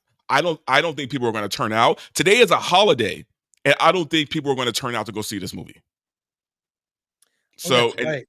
You know what I mean? So I think Disney's in trouble. I'm not, I get it, man. There's a lot of guys out there who do genuinely hate Disney and hyperbole, all this stuff, right? I get that. I'm not one of those guys, right? Like, I never go to a movie wanting it to fail. But at this point, it's like, you got to call it, man. Like, if someone like me is telling you, dude, you're screwing up. It's not just me. I mean, you can see the numbers, you can see the money. This isn't profitable. So why are you still making this stuff? You don't have an audience anymore. Look, I don't want it to fail either, but the only way to make change is for it to fail. So failing is a good thing, right? It should. First, one, it deserves to fail. It actually frustrates me more when something is successful, and I'm like, who loved this piece of crap that became hugely successful? It doesn't deserve the success, you know. Right. I used to think that way about certain Adam Sandler movies, but there are actually some other Adam Sandler movies that I actually kind of like. I'm Well, not a let's snob. also point out we didn't like Barbie, and we're Yeah. clearly wrong about the box office on that one. Well, but the thing is that was like an event. Like women Yeah. turned out in force. You And saw good for it them. for, Good for for them. weeks after. For weeks after Barbie came out, you would go to the theater and you'd see these groups of girls all dressed in pink, and you thought, I know what they're doing. They're going to Barbie, and they were all taking pictures of themselves inside of that big Barbie. Like they had it was like a photo op where it was like, you are a Barbie action figure, and a lot. I mean, there was a line for it. I remember seeing it was crazy.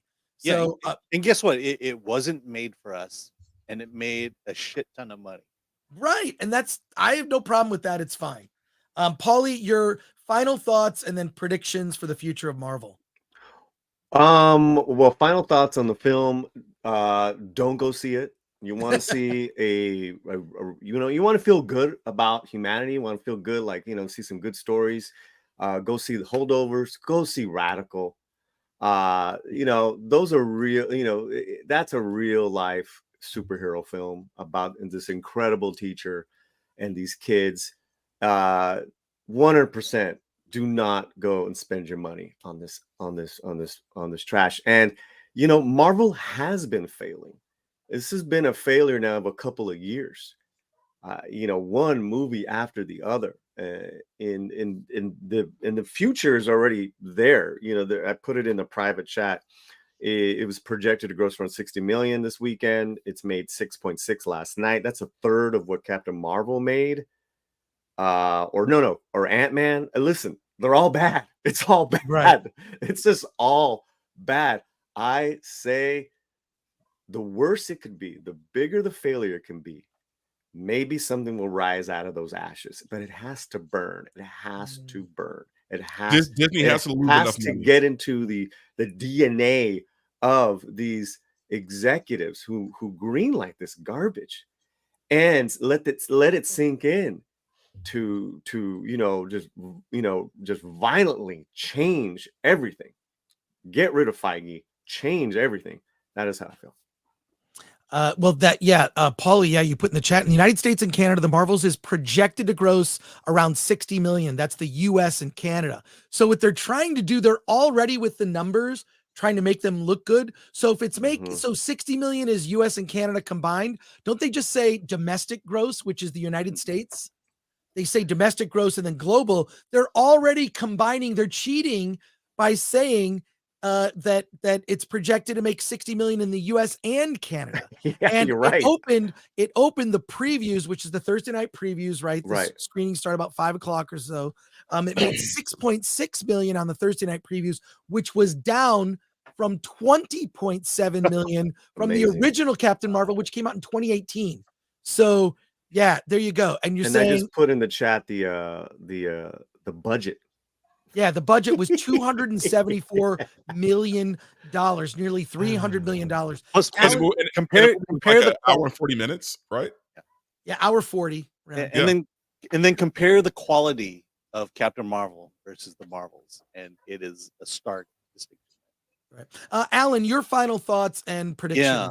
Well, I mean, honestly, the internet hate that I've been getting over the last day has really affected me, and I think the best thing I could do is to kind of reconsider, just kind of, now that I have time to think about it, just kind of reconsider what I said. And so my final thoughts on the Marvels is, it's a superhero movie, clearly made and produced by people who have never read a Marvel comic book, or read Archie instead. And also, it feels like it was made for teen girls and not for actual comic book fans. So that's my final thought on this. And the future Marvel, watch our Thursday stream. Our Wednesday stream, because I just found it interesting that at this fan event in Las Vegas, Kevin Feige could not say anything about the future of Marvel, even though they have Echo coming out soon, and I don't know what I think Armor Wars is supposed to come up, and Daredevil. For some reason, Kevin Feige couldn't say one thing about the future of Marvel. Well, he couldn't say anything because one, I think they're going to be doing some retooling when the full box office comes. They have delayed everything. They are delaying everything. Let's see if I can find it here. I'll bring this up. Just a moment here. Appreciate your patience. I just found it. Their entire slate is being delayed. The entire slate. Now they're going to blame the strike, but this is also an opportunity for them to retool. So Deadpool 3 is going to come out on July 26th, 2024. That's interesting. That's the week of San Diego Comic-Con, by the way. Captain America 4 Brave New World will release on February 14th, 2025. Wow. Hey, oh boy. Your Valentine's Day plans. So Marvel is only releasing one movie in 2024. And is this Marvel or is this Fox? Yeah. Yeah, that'll be like a Fox Marvel thing. Is that under Feige? Thunderbolt. So they have three movies coming in 2025, one movie in 2024. One. So Deadpool 3 on July 26th, Captain America 4, February 14th, 2025, Thunderbolts, July 25th, 2025, and Blade will release November 7th, 2025. I said all that because for people listening. Anyways, so here's the thing now. So in 2024, Marvel movies will turn around and be a major hit with Deadpool. You think so? I trust the team behind Deadpool 3 more than anyone else. If they let Ryan Reynolds do what he needs to do, it'll be a big hit. Yeah, well, yeah, I think this is worth its own discussion here real quick. We are going to get to your super chats, and we have 3 more films to discuss today. So we appreciate your patience with us. Yeah. Here we go. Let's talk about these. Here, let me just throw this out there. I would predict that Deadpool 3 will make more money than all Marvel movies combined this year. Here's what I'm going to make a bold prediction. Okay, internet, remember I said this? Deadpool 3 will be the highest grossing Marvel movie of 2024. It's also the only Marvel movie opening in 2024. So there you go. The bar is pretty low. The bar is pretty low. But when you look at this, it is concerning. Do you think are they using these delays? Because we're not even talking about Avengers Kang Dynasty. When is the Kang? Is that 2026 and 2027? The thing is, if it actually happens. Yeah. So let's talk about these delays. Is this an opportunity for them to retool? Obviously, Blade has had huge problems with the script. Huge problems to the point where Mahershala Ali almost walked away from the project. Good for him. Yeah. I think that my only thing is with those slate right there, with that slate, is that you see the leads really putting their foot down, and right. That's great. That's probably the only reason why they'll be a success. Well, if they know what they're talking about. I mean, I mean, it is a fact that Robert Downey Jr. was very involved in his character and what happened with his character, Iron Man and Tony Stark. He was very involved. He had to be told, hey, we're thinking of killing him off. He initially thought that was a bad idea. I still think in the end, it will prove to be a terrible idea that they basically shelved Captain America and Iron Man, because you know what?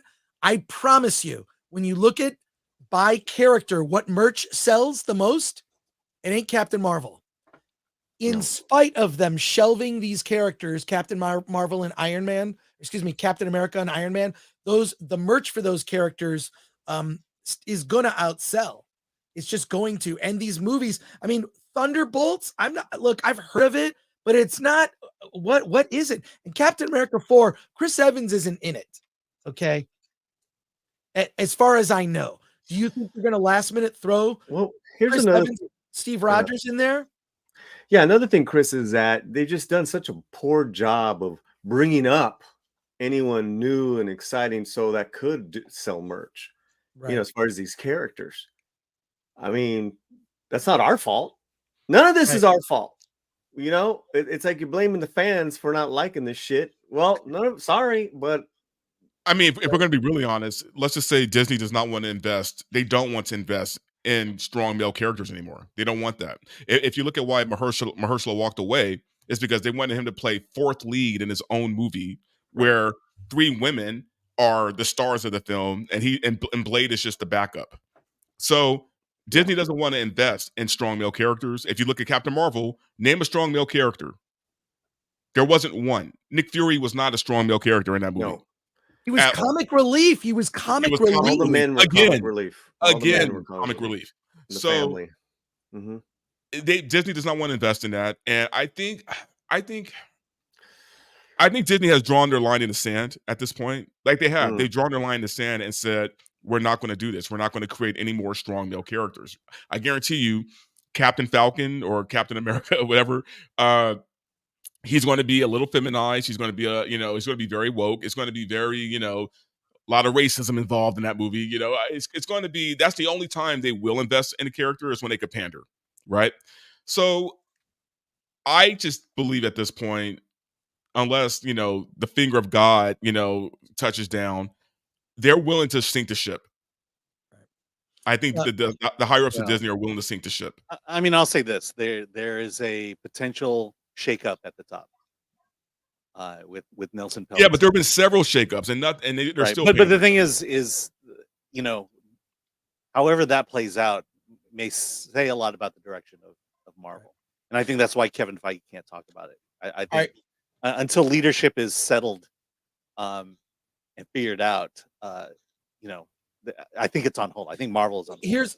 Here's the main sort of like crux of this is Marvel and Star Wars are girl brands. Disney is a girl brand, and anything that Disney buys and absorbs turns into eventually a girl brand. I think it's ridiculous that they bought 2 very popular boy brands. Let's just face facts.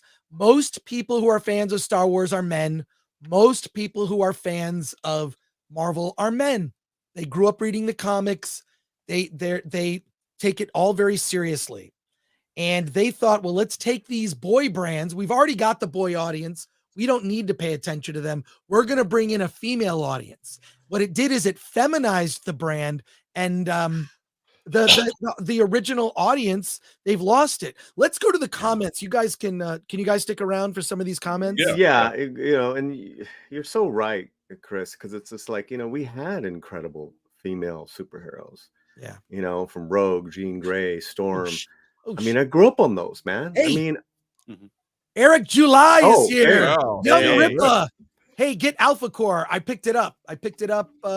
Appreciate that. Appreciate you. Eric July, been watching him for years. Been watching him just talk about comic books and speak the truth. Thank you, Young Rippa, for all you do. Appreciate you. Awesome. WDW Pro is here for $4.99. Listening at the gym. Love this panel. Thank you, WDW. Derek Rosenfeld for $5. And who's also a member. Great to see everyone today. I believe the problem with Marvel is that it's now all come down to the phenomenon of sunken cost fallacy. Well, there you go. Let's see. William Summers for $4.99. Will Disney taking a break solve anything? Or is it possible superhero movies have just run their course after like 25 years like Westerns? Gentlemen? Absolutely not.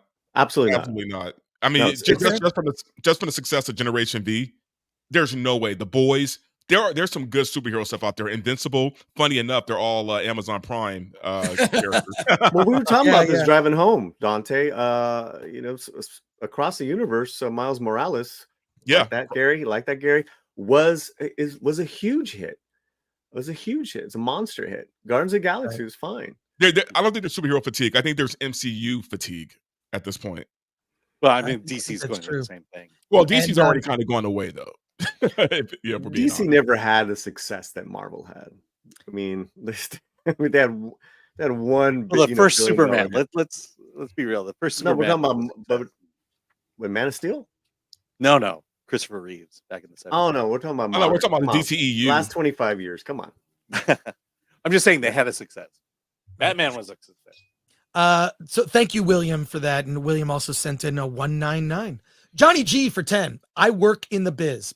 I saw it before it was finished, and the CG wasn't finished. Oof. The big fight scene I thought wasn't finished, but that's how it looked in the final cut. Obviously, a green screen room with cables, so bad. Yeah, I Bro. do know people who work at Marvel who told me this movie was goofy. That's what I was told. But yeah, thank you, Johnny G, for that. By the way, save this comment for next week when we talk about Wish.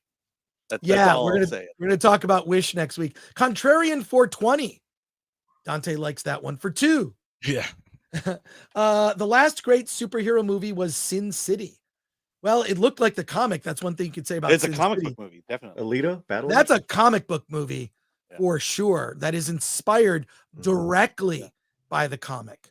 So Dave, I did like Alita Battle Angel. Dave T Geek for 10 says Kamala Khan is written as if she's seen all the MCU movies. She was like that in the comics too. She's a world-breaking character for fake geek girls who love her on Twitter but don't buy her books. Very well put. Very well put. That's a good point. That's a very good point. And here, just because we're not a huge channel, we're gonna read the chat comments that are not super chats that simply add to the conversation. So here we go. I'm gonna start from the bottom here. SLVR says, fine, do the girl brand thing properly then, Disney. Not this strong whammon BS. From Rumble, Lord Shax, Alan, kudos to you, and incredibly, you have been one of the critics that's tried keeping your optimism about Marvel. Where does the Marvels leave you feeling now, Alan? Yeah. So I'll just Avengers Endgame, Avengers Infinity War, that brought us that took the franchise to the height of Marvel Studios.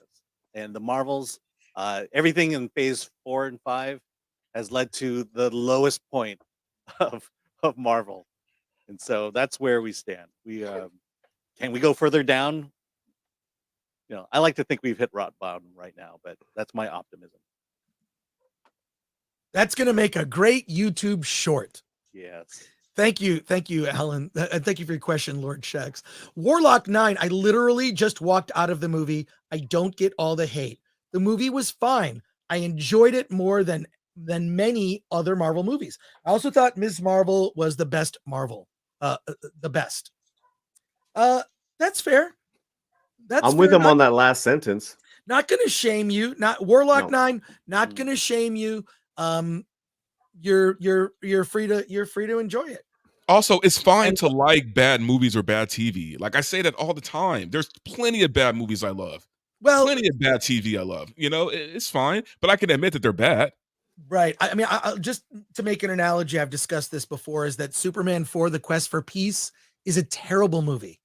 It's a terrible film. The story is the special effects are the worst with the terrible blue screen. It's just a bad script. It's cheap, but it had featured a lot of characters I loved. Christopher Reeve as Superman, Gene Hackman as Lex Luthor, Margot Kidder as Lois Lane. Like, I love those actors in those roles, but I thought that it was a bad film. For the Marvels, to me, it's like, it reminds me of Superman 4: The Quest for Peace, but the big difference is I'm not a fan of all those characters. With the exception of Ms. Marvel. Yeah. Can I just say something really quick in regards to that comment? But just my disdain for the film is passionate because I put down my money for it and I want to be entertained. That's the least. That's the least thing. That's what you need to do. That's the exchange here, right? Right. Superhero movie, entertain. Fan, money down, entertain.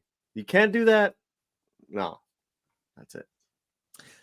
Right. All right. And more comments here. The chat is on fire. We'll get to as many as we can. We still have films to review, so longer show today. Thanato Foric for 5 says the cast of The Thing 1982 was diverse and didn't feel the need to point it out. Society is moving backwards. Yeah, Keith David is I love him in that movie. And I love the fact that there's like questions about did he get infected? Like what happened to Keith David? What a great actor whenever he turns up in everything. Fantastic. And also Ministry of Wrong Think for $4.99. Hey, always good to see you. They marketed this movie is if it represented all women, and then they call us misogynists. Yeah. Yeah, it's sort of ridiculous. I think you're allowed to not like a movie. And then they get on male critics for watching it and reviewing it. It's like, okay, so you didn't want men to watch this movie. Is that what you're saying? Yeah. Michael asks, does Dante also share the opinion that Iman Vellani was one of the few good things about this movie? Oh yeah, absolutely. But here's the thing. Even within this Marvel show, it was a terrible show. But the only thing that worked in it was her and her relationship with her family. Like if it was just a show about her family and her and like a sitcom or something, it would have been a much better show than they tried to make it a superhero show. Because they couldn't define her powers at all. Right. I think she's a very talented actress. I think she's the only thing that kind of works in this film at all. And I know she was the least disappointing thing about this movie. Yeah. The thing I like about Iman Vellani is she hasn't been Rachel Ziegler. You know, she's an actress who is grateful to be an actress. She's an actress who's grateful to be in the position she's in, and she doesn't blame the fans for anything. She is grateful to her fans, and I think that's what stars need to do when it comes to their relationship with fans. Question here from the Sabin Rob MME says, if it's for teen girls, then would you as a father take the girls to see this movie? That's the question. Well, I have a daughter, and my daughter sees a movie with me every week. She's part of our movie meetup group, and she was there last night. She didn't love it, but I don't think she hated it either. She loves cats, and so she liked the cats, but I don't think she was super blown away by the film. If I don't know, Alan, what about your daughter? I saw Trolls 3. Okay, but does your daughter want to see this movie? Yeah, she wanted to see it. I took her to see the first Trolls, and she reminds me I fell asleep. We're not talking about Trolls. We're talking about the Marvels. But the point is, you know, you do what you do for your kids to make them happy. And I took her to see the Emoji Movie. She wanted to see it so bad. Wow, you're a good dad. Yeah, I am. But does she want to see the Marvels? No, I could not get her to see the Marvels. I could not get her to see Wish. You know, I literally told her, I asked her, are your friends, and mind you, these are Marvel fan friends. They like to cosplay.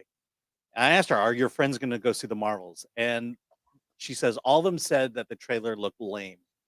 And they're the target audience, right? They're the target demo. Yeah. All right. A couple super chats here, very generous. Eric Shidio for 20 saw for free today and was still ripped off. Passing the bucks on to something I want to watch. Thanks for being a real fan of cinema. Hail the fellowship. Well, thank you, Eric. Appreciate it. Glad you got to see it. Thank you. Ease007 for £5. Thank you. The problem is they see the audience as consumers and not customers. That's a major mistake. Just eat the slop, peasant.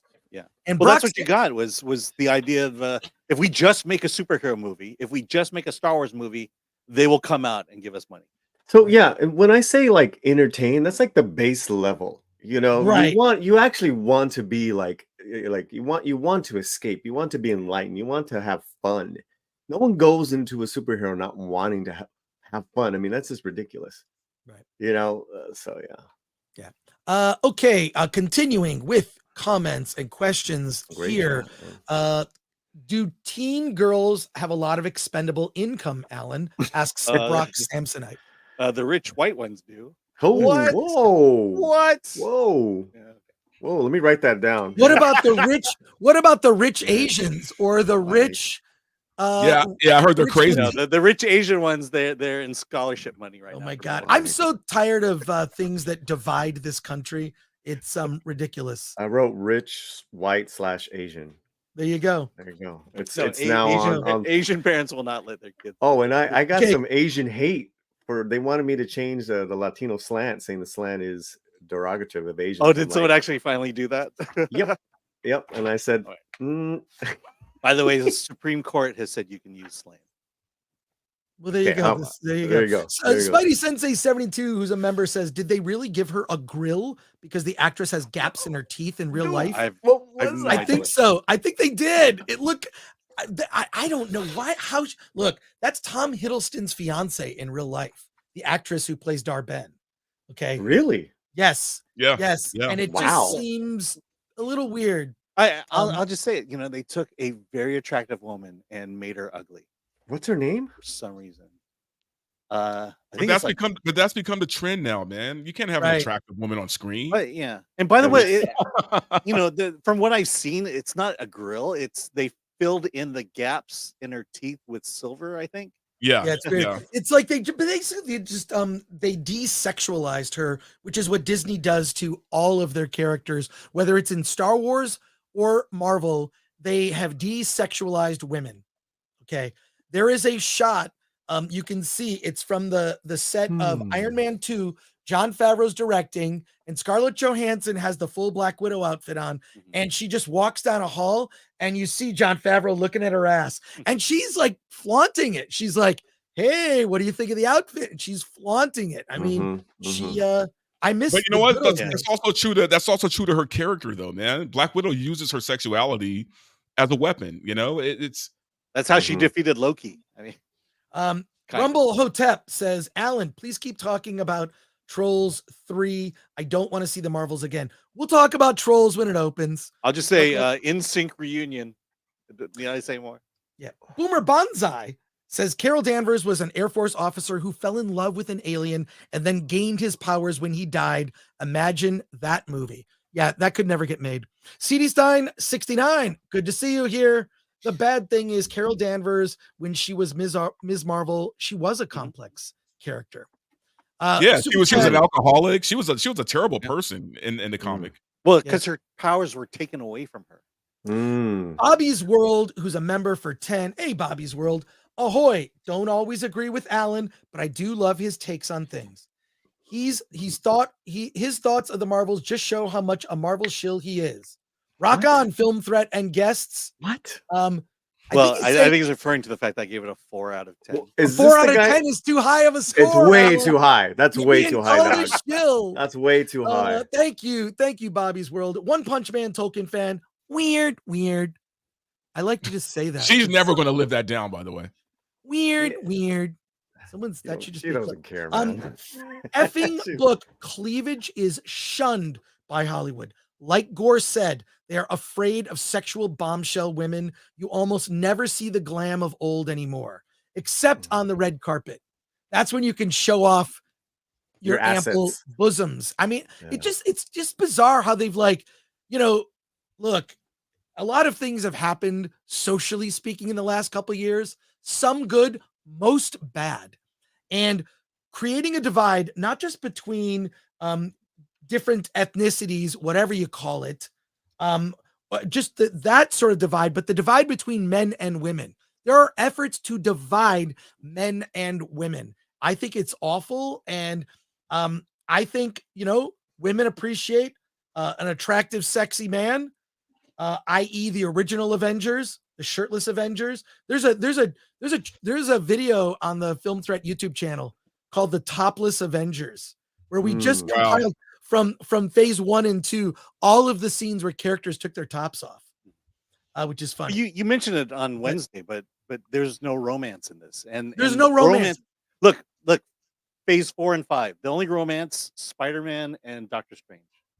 Yeah, the only movie. Oh, and Eternals. That whole movie was about. But romance. even that was like romance as done by a robot who didn't understand what romance is. So. Well, yeah. Spider-Man, the romance in Spider-Man was poignant, especially at the end of the movie. Right. David March, who's a Mhm. member for 5, says, watched 1998's The Negotiator last night. How can a mid-range police drama be better than anything that Disney has made? Good director and script. This was when Hollywood had these standards where even like a very simple, low-budget suspense thriller action movie was vastly better than what's being put out now. I think Hollywood has a writing problem. I think Hollywood has a writing problem. And I think the part of the reason for the writers' strike and why the studios let it drag on is Mm. they wanted basically to fire half of the people working in Hollywood. And they did. There's going to be it's been reported, this isn't new information, but we're going to go from 600 streaming TV shows and programs to around half of that. Good. There's going to be where did they land? Where did they land on the Force Writers Room stuff? Alan, where did they land? Alan, can you look that up? What was the? I'm sorry. What was the question again? No, I said where did they land on the Force Writers Room stuff? In the the Force Writers Room. Alan. It's you're muted. It's there. It's very limited, and it's all controlled by the showrunner. Alan, 10 seconds. Alan, 10 seconds. Can I just answer the question? I can hear Alan fine. I can hear it. Hey, It's all good. guys, I gotta go. I the- gotta run. All right. Yeah. Hey, take care, Paulie. We're gonna do a few more comments. Plug your channel and your campaign. Yeah, Latino Slant, thank you guys so much. The Film Threat people, the chat panel, thank you so much. Doing my first ever campaign of a short story I wrote, and we're almost to our goal. It's a 32 page novella that I'm very, very happy and excited about. I got the proof book, and it's great quality, it's beautiful, and it's actually a great story. So hit the link, check it out if you want. And we're almost to our super goal. So thank you guys so much. Take care, Paulie.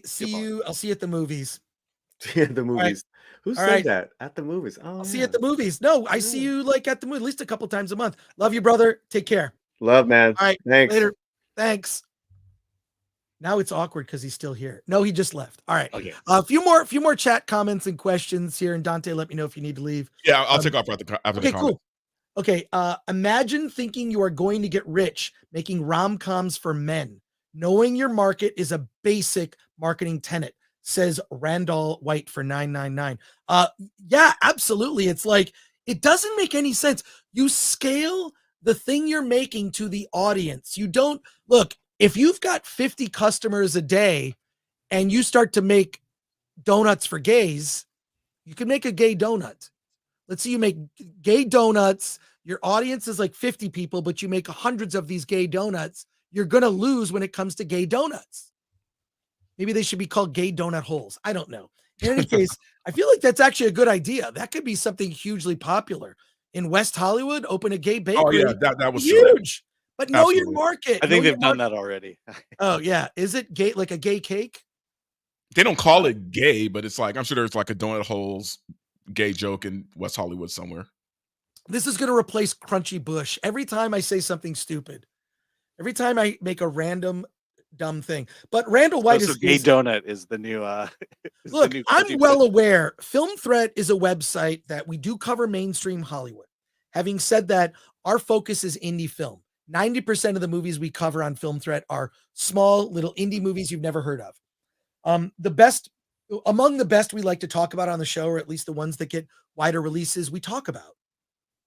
But I know the market. I know that Film Threat will never be the biggest movie website on the internet because we've chosen to focus on movies that have a smaller market. That's just reality. And I'm well aware of that. Believe me, I've been doing this for longer than I care to 1985. Anyways, but all I'm saying is that, yeah, that is the comment right there. That's the comment of the day.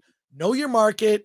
And you're right. Rom-coms, men, and we used to call them chick flicks. Do you remember chick flicks? That's a chick flick. So there you go. Or do you remember when this term was coined? It's a bromance. God. That was when James Franco was a working actor. No longer, unfortunately. See, I'll counter your argument just for a second, but Thanks. Five Nights at Freddy's, They could have probably pumped in 20 more million into that movie. Right. They could have, I mean, based on the box office. it was made for 20 and it's already made like 200.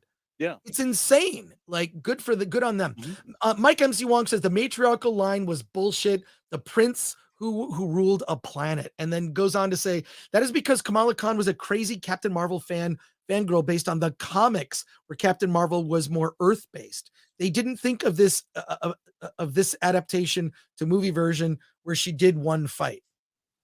I feel like I half understand what you just typed, but that's okay. That's okay. All right, and final super chat here. I hope Wild Hunter for £2 is still here. Kill Bill plus Shogun plus James Bond equals Blue-Eyed Samurai. Sounds like something I should check out. Last comment that I'll make. What if the Marvels was cool? You know what? I'm gonna make a banner for this. You're asking a lot. I know. Like I said, they could have made it cool. I gave you the scenario. I'm going to do a new banner and I'm going to do a new background because I can. And so here we go. I really need to get this off my chest. And I want to say, is that a good thing? Maybe this is better. Alan. White tank top. Little white thing. What if The Marvels was awesome? And I can tell you how it could have been an awesome movie. The Marvels could have been incredible if they had done this. If I told you The Marvels was Charlie's Angels with superpowers in outer space, you would want to go see that movie. Charlie's Angels, the original franchise, I watched as a kid growing up. Yes, I was a fan. Farrah Fawcett Majors. I had the poster on my wall, as did many other men. I learned what the term THO meant. Don't look it up. And Nick Fury could have been their Bosley. Nick Fury could have been their Bosley. It could have been. And then, of course, they've done the Charlie's Angels series of movies, right? And one of the greatest shots from those early Charlie's Angels movies is Cameron Diaz dancing in Spider-Man underoos. Picture that. Picture a Marvel's movie with sexy women using their wiles, using their detective skills, using their superpowers to defeat a villain with Nick Fury as their Bosley. This could have been a good movie. The Marvels could have been good if they made it actually to appeal to boys. They did not do that. They went a different direction. But I say to you, Charlie's Angels in outer space could have been incredible. Any thoughts on if you could do a version? Is there a version of the Marvels that could have been made that would have been amazing? Alan, Dante, what are your thoughts? Yeah. Captain America would be Charlie. That could be it. It could be Captain America. Maybe even an older Captain America, because in present day, in the current Marvel universe, Captain America's alive. He's just older. Dante, any thoughts? I think that no matter what you do, it's not going to work because you still have Brie Larson as the lead. And look, I'm not hating on the girl as far as, look, I'm sure in person, she's a very lovely girl. I'm sure she's nice. Well, she might be. The problem is her as Captain Marvel is like watching paint dry, man. So no matter what story you give it, you got to rely on her acting to carry it, right? That's the problem. Other than that, there's a lot of ways they could have went about this movie. The movie could have started with her death, to be honest with you, and them investigating her death. There's just, I don't know. That to me, that's the only way to make it better. And then when and then we know she gets resurrected by the end, and it's Katie Sackhoff as Captain Marvel, a likable actress. I do think there's a version of this, knowing what the elements are. I mean, it'd be funny for them to talk about boys and dealing with boys and what it's like to deal with. Well, at least Ms. Marvel talks about lesbians, boys. Yeah. But as we've seen with the film, it's effectively gay coded.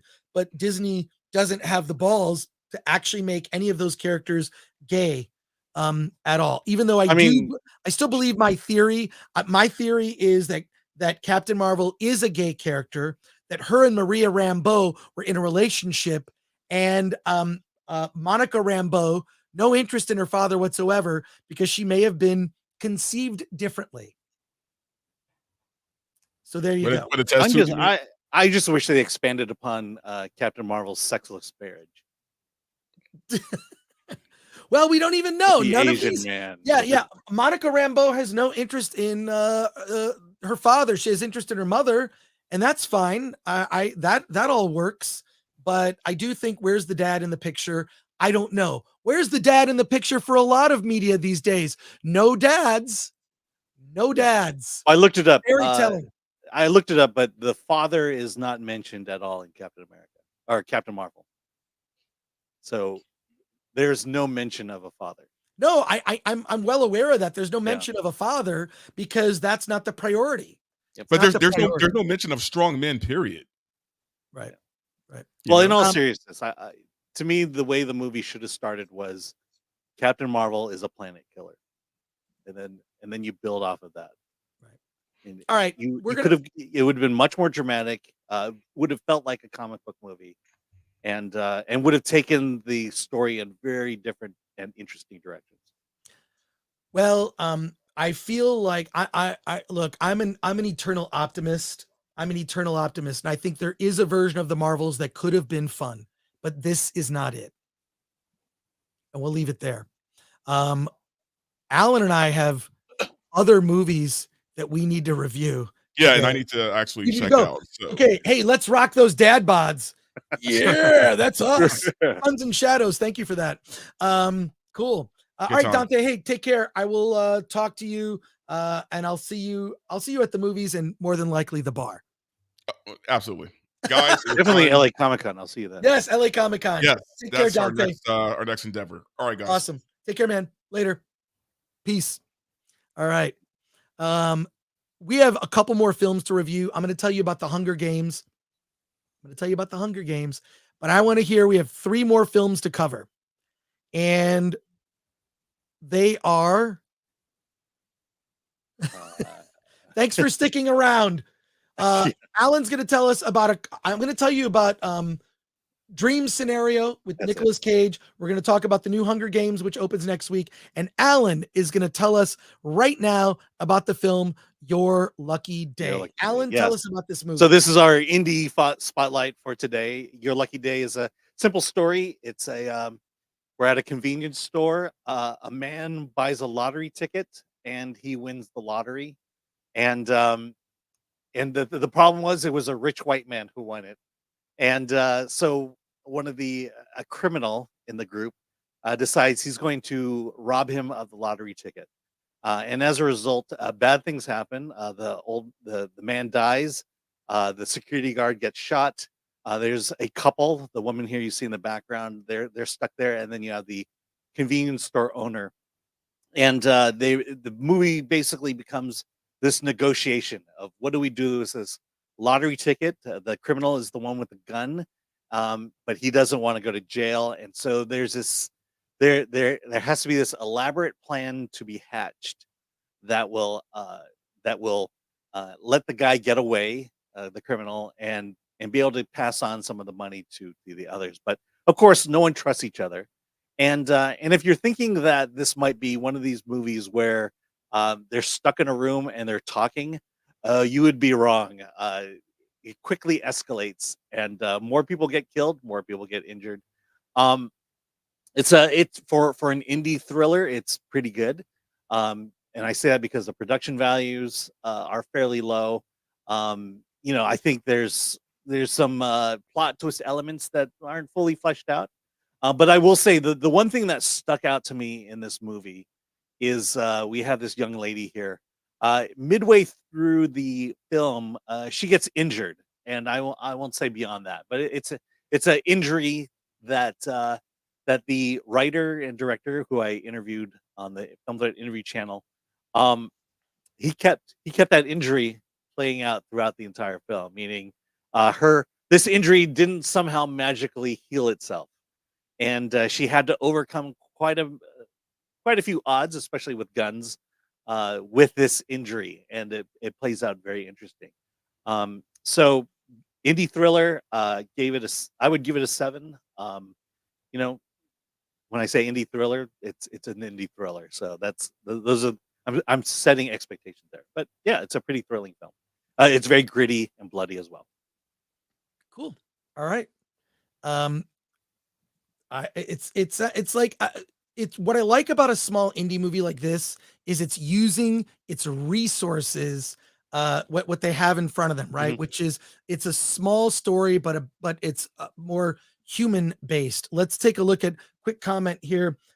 Video Manon Gizmo says, "Hey Chris, always fun to listen to your reviews. First time I get to hear it live. Thanks for wanting to come on my channel next year." Yes, I get invitations to be on channels all the time.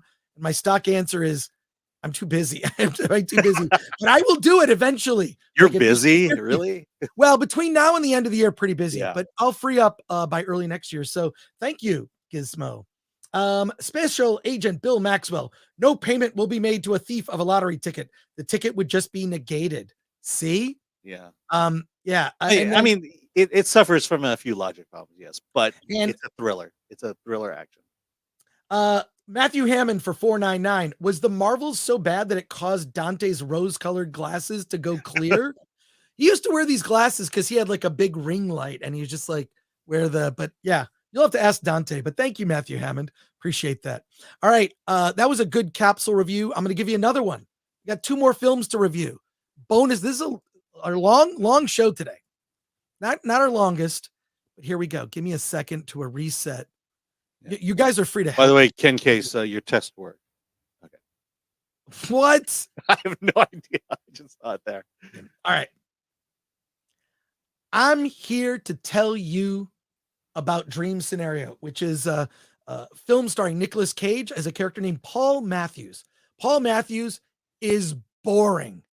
He is the most boring, run-of-the-mill dude he's a professor at a college. Nick Cage actually, his head is bald as this character, Paul Matthews. Couldn't even have an even more boring name. He has his wife and his kids who kind of think he's just he is literally the dumb dad that is made fun of in sitcoms. He's kind of boring, not a lot going on with him, and he just lives his life until he begins to show up in people's dreams. He doesn't really do much of anything at first. He's kind of just there. And people from all over the world randomly start to report that they've seen him in their head. They've seen this guy, and then they find who he is. Say, you've been turning up in my dreams. And then it ends up as a local news story that goes global. And Paul Matthews goes from this sort of nondescript, everyday person to one of the most famous people in the world overnight. And this movie is really about the effect of overnight fame, how it hurts his marriage, how it hurts his relationships, how it affects his relationships with his daughters, how it affects his job.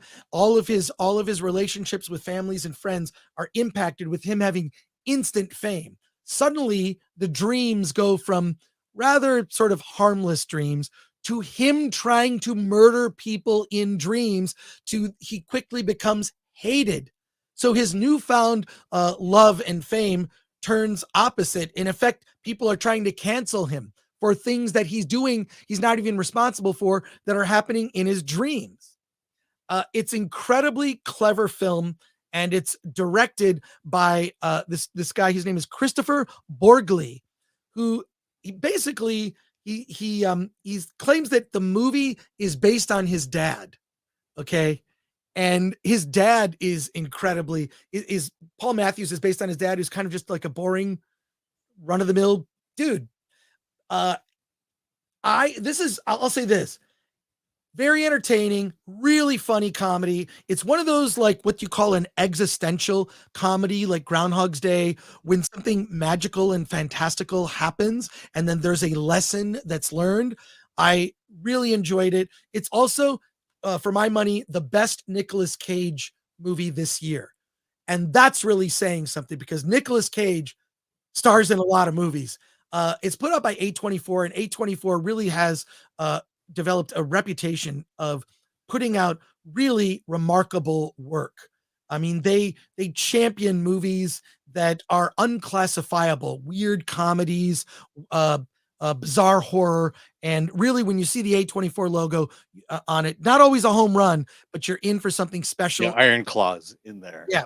Iron Claw is one of those. We haven't reviewed it yet, but Dream Scenario fits perfectly that mold of a very original comedy with a likable actor in the lead, Nicolas Cage, and I strongly recommend it. So definitely give it a 7 or 8 out of 10. So So check does out. it treat the idea and themes of fame well? Or It does. It does. I don't want to get into any spoilers, but there's a bit at the end that involves influencers, basically showing how insufferable influencers are. And there's a little thread in there. There's a guy who works at an ad agency played by Michael Cera, and they invite Paul Matthews to the ad agency, and they all talk about dreams they've had with him. And what's funny is in, Paul Matthews, in many women's dreams, they end up having sex with him, and they either are enamored with him or angry about his conduct in their dreams. So it ends up affecting his real life. It's really clever, and I kind of want to see it again. Actually, when I have a chance over the holidays, I'll definitely check it out again. We're going to go to some chat comments and questions real quick. We'll talk about our final film of the day. Thomas Pickett for 5. A professor, at least you are an expert at something. If you want to make someone boring, make them an insurance salesman. Yeah, I mean, he's a literature professor. I thought it actually tied into the film. I thought it was very good, but insurance salesman would have been great too. That would have been really good. But yeah, I recommend it. Aaron Taylor says American Fiction and Dream Scenario are the 2 films I'm most looking forward to right now. Well, yeah, Dream I will Scenario, tell you, I've seen American Fiction, and it is one of my favorite movies of the year. we're gonna review American Fiction right before it comes out. Yeah. Dream Scenario is currently in theaters.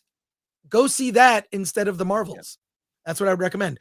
And Video Manon Gizmo says Christopher Borgli is from Norway. He did Sick of Myself. Yes, which was very good, and Pills before. One of the few interesting directors we have. Yes, I think he's very good. Sick of Myself was great.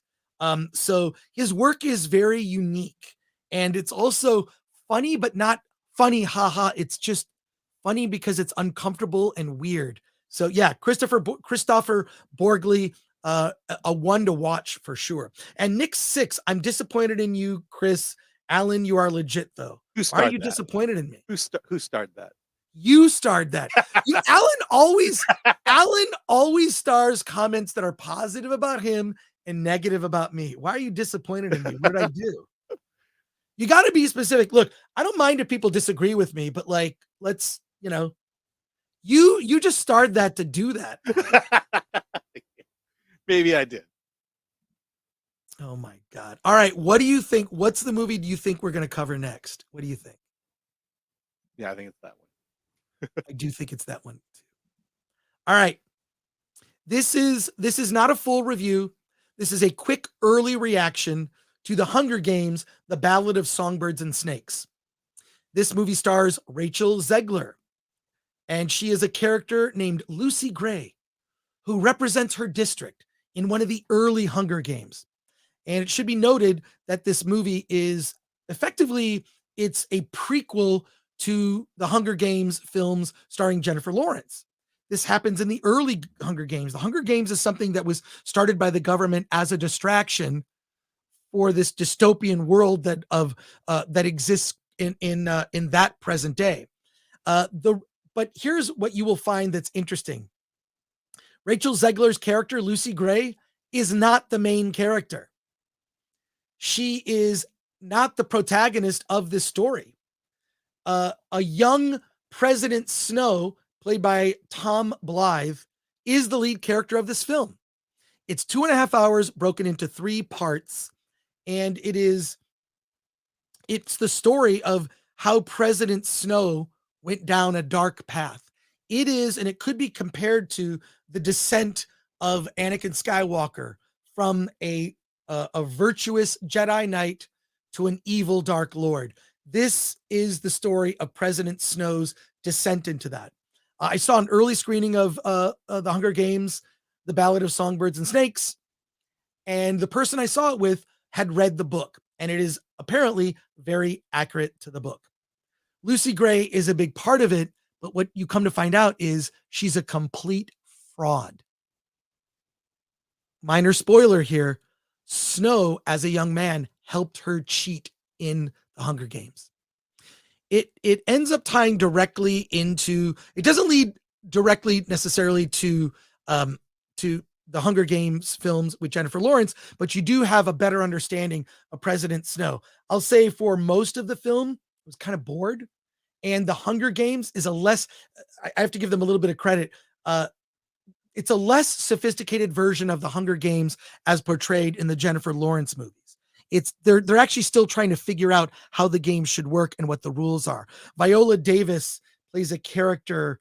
She plays this doctor who is, first of all, Viola Davis is a really phenomenal actress. She is terrible in this movie. She might be one of the worst things about it. She basically is a villain with mustache twirling. She may as well have been doing that. She has this like evil laugh. I mean, you could tell she was having fun, but it's such an over-the-top performance. It stands out when everyone else in the movie is acting in a very realistic way, including Peter Dinklage's character as well. But as a descent into an evil person, that's where the movie really works. So I don't know that I would 100% recommend the film. I'm interested to hear what you have to say, Alan. I would probably give this something like a 5 or a 6, but the last third of the movie where you see the turn of Snow and you see the roots of why he is so cold and evil, I thought that was well handled. So it's like 1/3 of a decent movie, and the rest of it is, I wish had been better. But it's funny because the way they're promoting this movie is that Rachel Zegler is the star, and she is technically not the star. This is not her story. It's the story of President Snow. So wait, could you do that again, Alan? Weird. So my overall impression is mixed review from me, mixed to negative. With the last third does bring it home, but it's like 2 hours and 40 minutes. Funny thing is, they finished the first Hunger Game. The Hunger Game that's in the movie is the middle third of the movie, and then there's no Hunger Game, and you're like, where is the rest of the story going? I feel like this whole film would have been stronger had they edited it down to 2 hours. Again, it's my almost like default reaction to any movie north of 2 hours, but it's going to be interesting to see how they sell it. They're selling this as Rachel Zegler, the star. She is not the star of this movie. It's Tom Blythe, portraying Snow. Let's go to your final. And so look, mixed reaction and mixed from me. Yeah. I mean, I'll be honest, I'm not excited to see this one. And I may not see this one. You have to see it, Alan. It's the big I have movie to, opening really? Well, we have a lot of movies. Are we gonna? I mean, look, I'll see it if you think we're gonna have a good conversation about it. We are gonna have a good conversation. Yeah, we're gonna have a great conversation. I think you're just saying that. Am I just saying it? I am not, Alan. I have zero desire to see this movie. All right, let's see. Quick comment here. She's AOC representing her district. And the emoji of crying with laughter says MK Solid 82. She could totally play AOC in a movie. She is the thing they both have in common is being insufferable. That's what they have in common.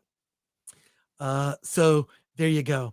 All right, a couple quick things I want to bring up before we wrap up for today. We are doing a sale in the Film Threat shop. Okay?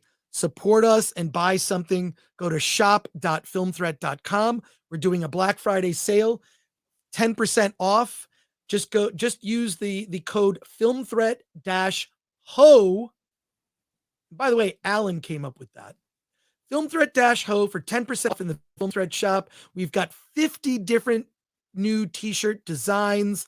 The Attack of the Doc Blu-ray is there, seasons screenings, and the apparel. We've got 50 of these shirts. You pick the design you want of the shirt, then you pick the size and the color. So they're all custom made, which is cool. All these, check out some of these designs. Back to the Film Threat. Love that one. I got to get that one. Let's see. We've got a Film Threat and sort of the Jurassic Park logo. That might be Godzilla. Who knows? These are all, but I love these designs. Got a Flash Gordon design. A lot of fun stuff here. A lot of new designs. Here, we even have a Harry Potter inspired design. It's the Wizarding unisex shirt. Here we go. Top Gun Maverick. In any case, check out, pick up something at the shop. It helps support us. We've even got like mugs. We've got mugs here. Look, I've got one of the mugs right here myself. It holds liquid, both hot and cold. Mugs, caps, stickers, backpacks. Check it out. Use that offer code FilmThreat-HO and support us. Next week, we will be getting Alan's review. Alan's review of the new Hunger Games is coming. What?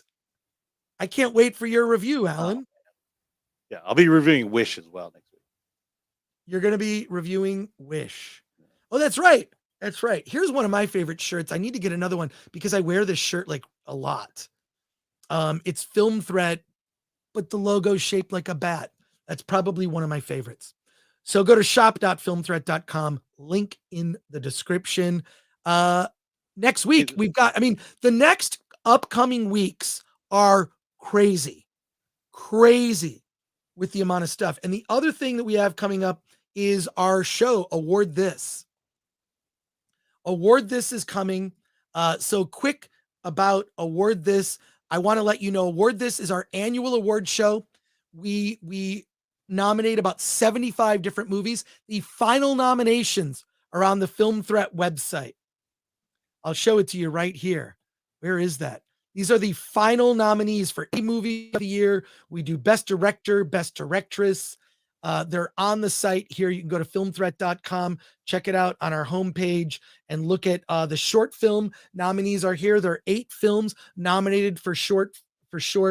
Award This Director, Directress, and Indie Movie of the Year. This is a great selection of movies, and you can join Alan and I at Award This.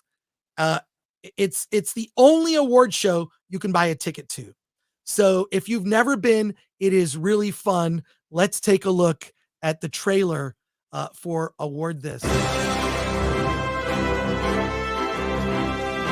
Independent filmmaking sucks ass. Never give up the dream! Here's to independent film. Thank you! This is to all the dreamers. We love you. Thank you. It's a honor. It's fucking awesome. We did it! Vindication! What the is this? It's time to award this.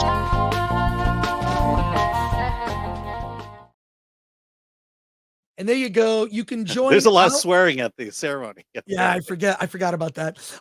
Join Alan and I at Award This. It's at the Frida Cinema in Santa Ana, California, 8 p.m. on Sunday, December 10th. There'll be a party that's before that and an after party. So I'd get there like between 6 and 7 o'clock. We might have some cocktails, gift bags. It is there's a step and repeat. It's the full awards experience. And there are going to be a lot of special guests that will be attending. I don't want to say anything. It's the only award show you can buy a ticket to. There's a link in the description to buy tickets from the Frida Cinema. Use our discount code. And you get 20% off tickets. It's Film Threat 20 is the discount code. You get 20% off tickets, and there are tickets as low as $16. So it's like the cost of going to a movie. And it's Alan, myself, Dante is going to be there, Paulie from Latino Slant, a lot of other your favorite YouTubers. So join us at Award This. And if you're unable to attend, you're on the other side. You're not living in close proximity. We will be filming the awards to put on YouTube. In fact, if you look up Award This on the Film Threat YouTube channel, you can see a lot of the past Awards This shows. Oh, and someone else, our award, we've sort of just like taken to calling him Thisifus. He's just Award This. He's a golden guy basically pushing a reel of film up a hill. Like, do you know the legend of Sisyphus? Isn't Sisyphus is like a Greek fable, right? Like a Greek, it's the ant rolling the little rock up the hill. You're rolling up, you're trying to reach a goal, and what happens is the boulder will roll back down. But what you do, you pick that boulder, you go back. That's what it's like to make an independent film. It's totally like that. But our award actually has something to say. Oh, hey, Oscars, huh? Oscars can suck it. I don't even have a penis. Watch Award This at awardthis.com. Go join Alan and I there. Every year putting the show together, it's a monumental work and a lot of fun, and it's a way to discover 75 or more different independent films. So join us there. Alan, what do you got coming up this weekend? Nothing. What? I'll be catching up on a lot of work. Let's just put it that way. You and me both, brother. I am so slammed lately. Got to watch movies. So many to review over. I just did our schedule between now and the end of the year. I don't know how we're going to do it. I know there aren't a lot of big films. There's Aquaman 2. There's Godzilla -1, which I got my tickets for the fan event on November 30th. But now between now and the end of the year, I thought we were going to have a break. There's so much, and we're going to be doing catch up over the holidays. By the way, we are not going on vacation. At least I'm not. We will be on our regular schedule Wednesday and Fridays, even during the break. So come hang out with us. We'll be doing a holiday chill stream and whatnot. Myself, I'm going to be working this weekend, but I'm probably going to go see the Holdovers. Mm-hmm. So that's it for us. I want to say thank you to Ms. P Coffee. Thank you to our mods here. Oh, wait, a couple quick comments. Are you live streaming it? I would watch, says VHS Massacre. Unfortunately, there are technical issues. We're not going to live stream the awards, but we will present it like a premiere. So you will be able to watch it, just not that Sunday night. Will we be in the chat during the premiere? We'll be in the chat during the premiere, and that'll be a couple days later. But you will be able to see it if you're not able to attend. But if you attend, we have Neft Vodka as a sponsor. We have Liquid Death as a sponsor, Liquid Death Water. We have Full Moon Entertainment is putting Blu-rays in the gift bags. It is like a value, like a lot of people get to go to these hoity-toity like awards events, whatever. This is the only awards event where you can just buy a ticket and hang out. And if you can't actually physically be there, you will be able to see it. So from Rumble, Aid Ellis 24, why wasn't Terrifier 2 included in last year's show? Because it's nominated in this year's show. It's kind of complicated, but we moved our schedule. We used to do the award show in April. We now do it in December. Terrifier 2 is a nominee, and we have reached out to Damian Leone. We hope he attends. And final thanks to our mods, Lord Thoth, Latino Slant, and Grid Iron Masters. And she always forgets to put herself in there. Ms. P Coffee, working tirelessly behind the scenes. But that's it for us. Alan, you're not doing improv this weekend? No, that's next week. All right. Well, that's it for us. We will see you on Wednesday. We're going to continue our conversation about the Marvels. We'll talk about the box office fallout because estimates are not looking good. It's already less than a third on the Thursday night previews, are less than a third of what it was for Captain Marvel. That's not a good sign. Alan? Let's get out of here.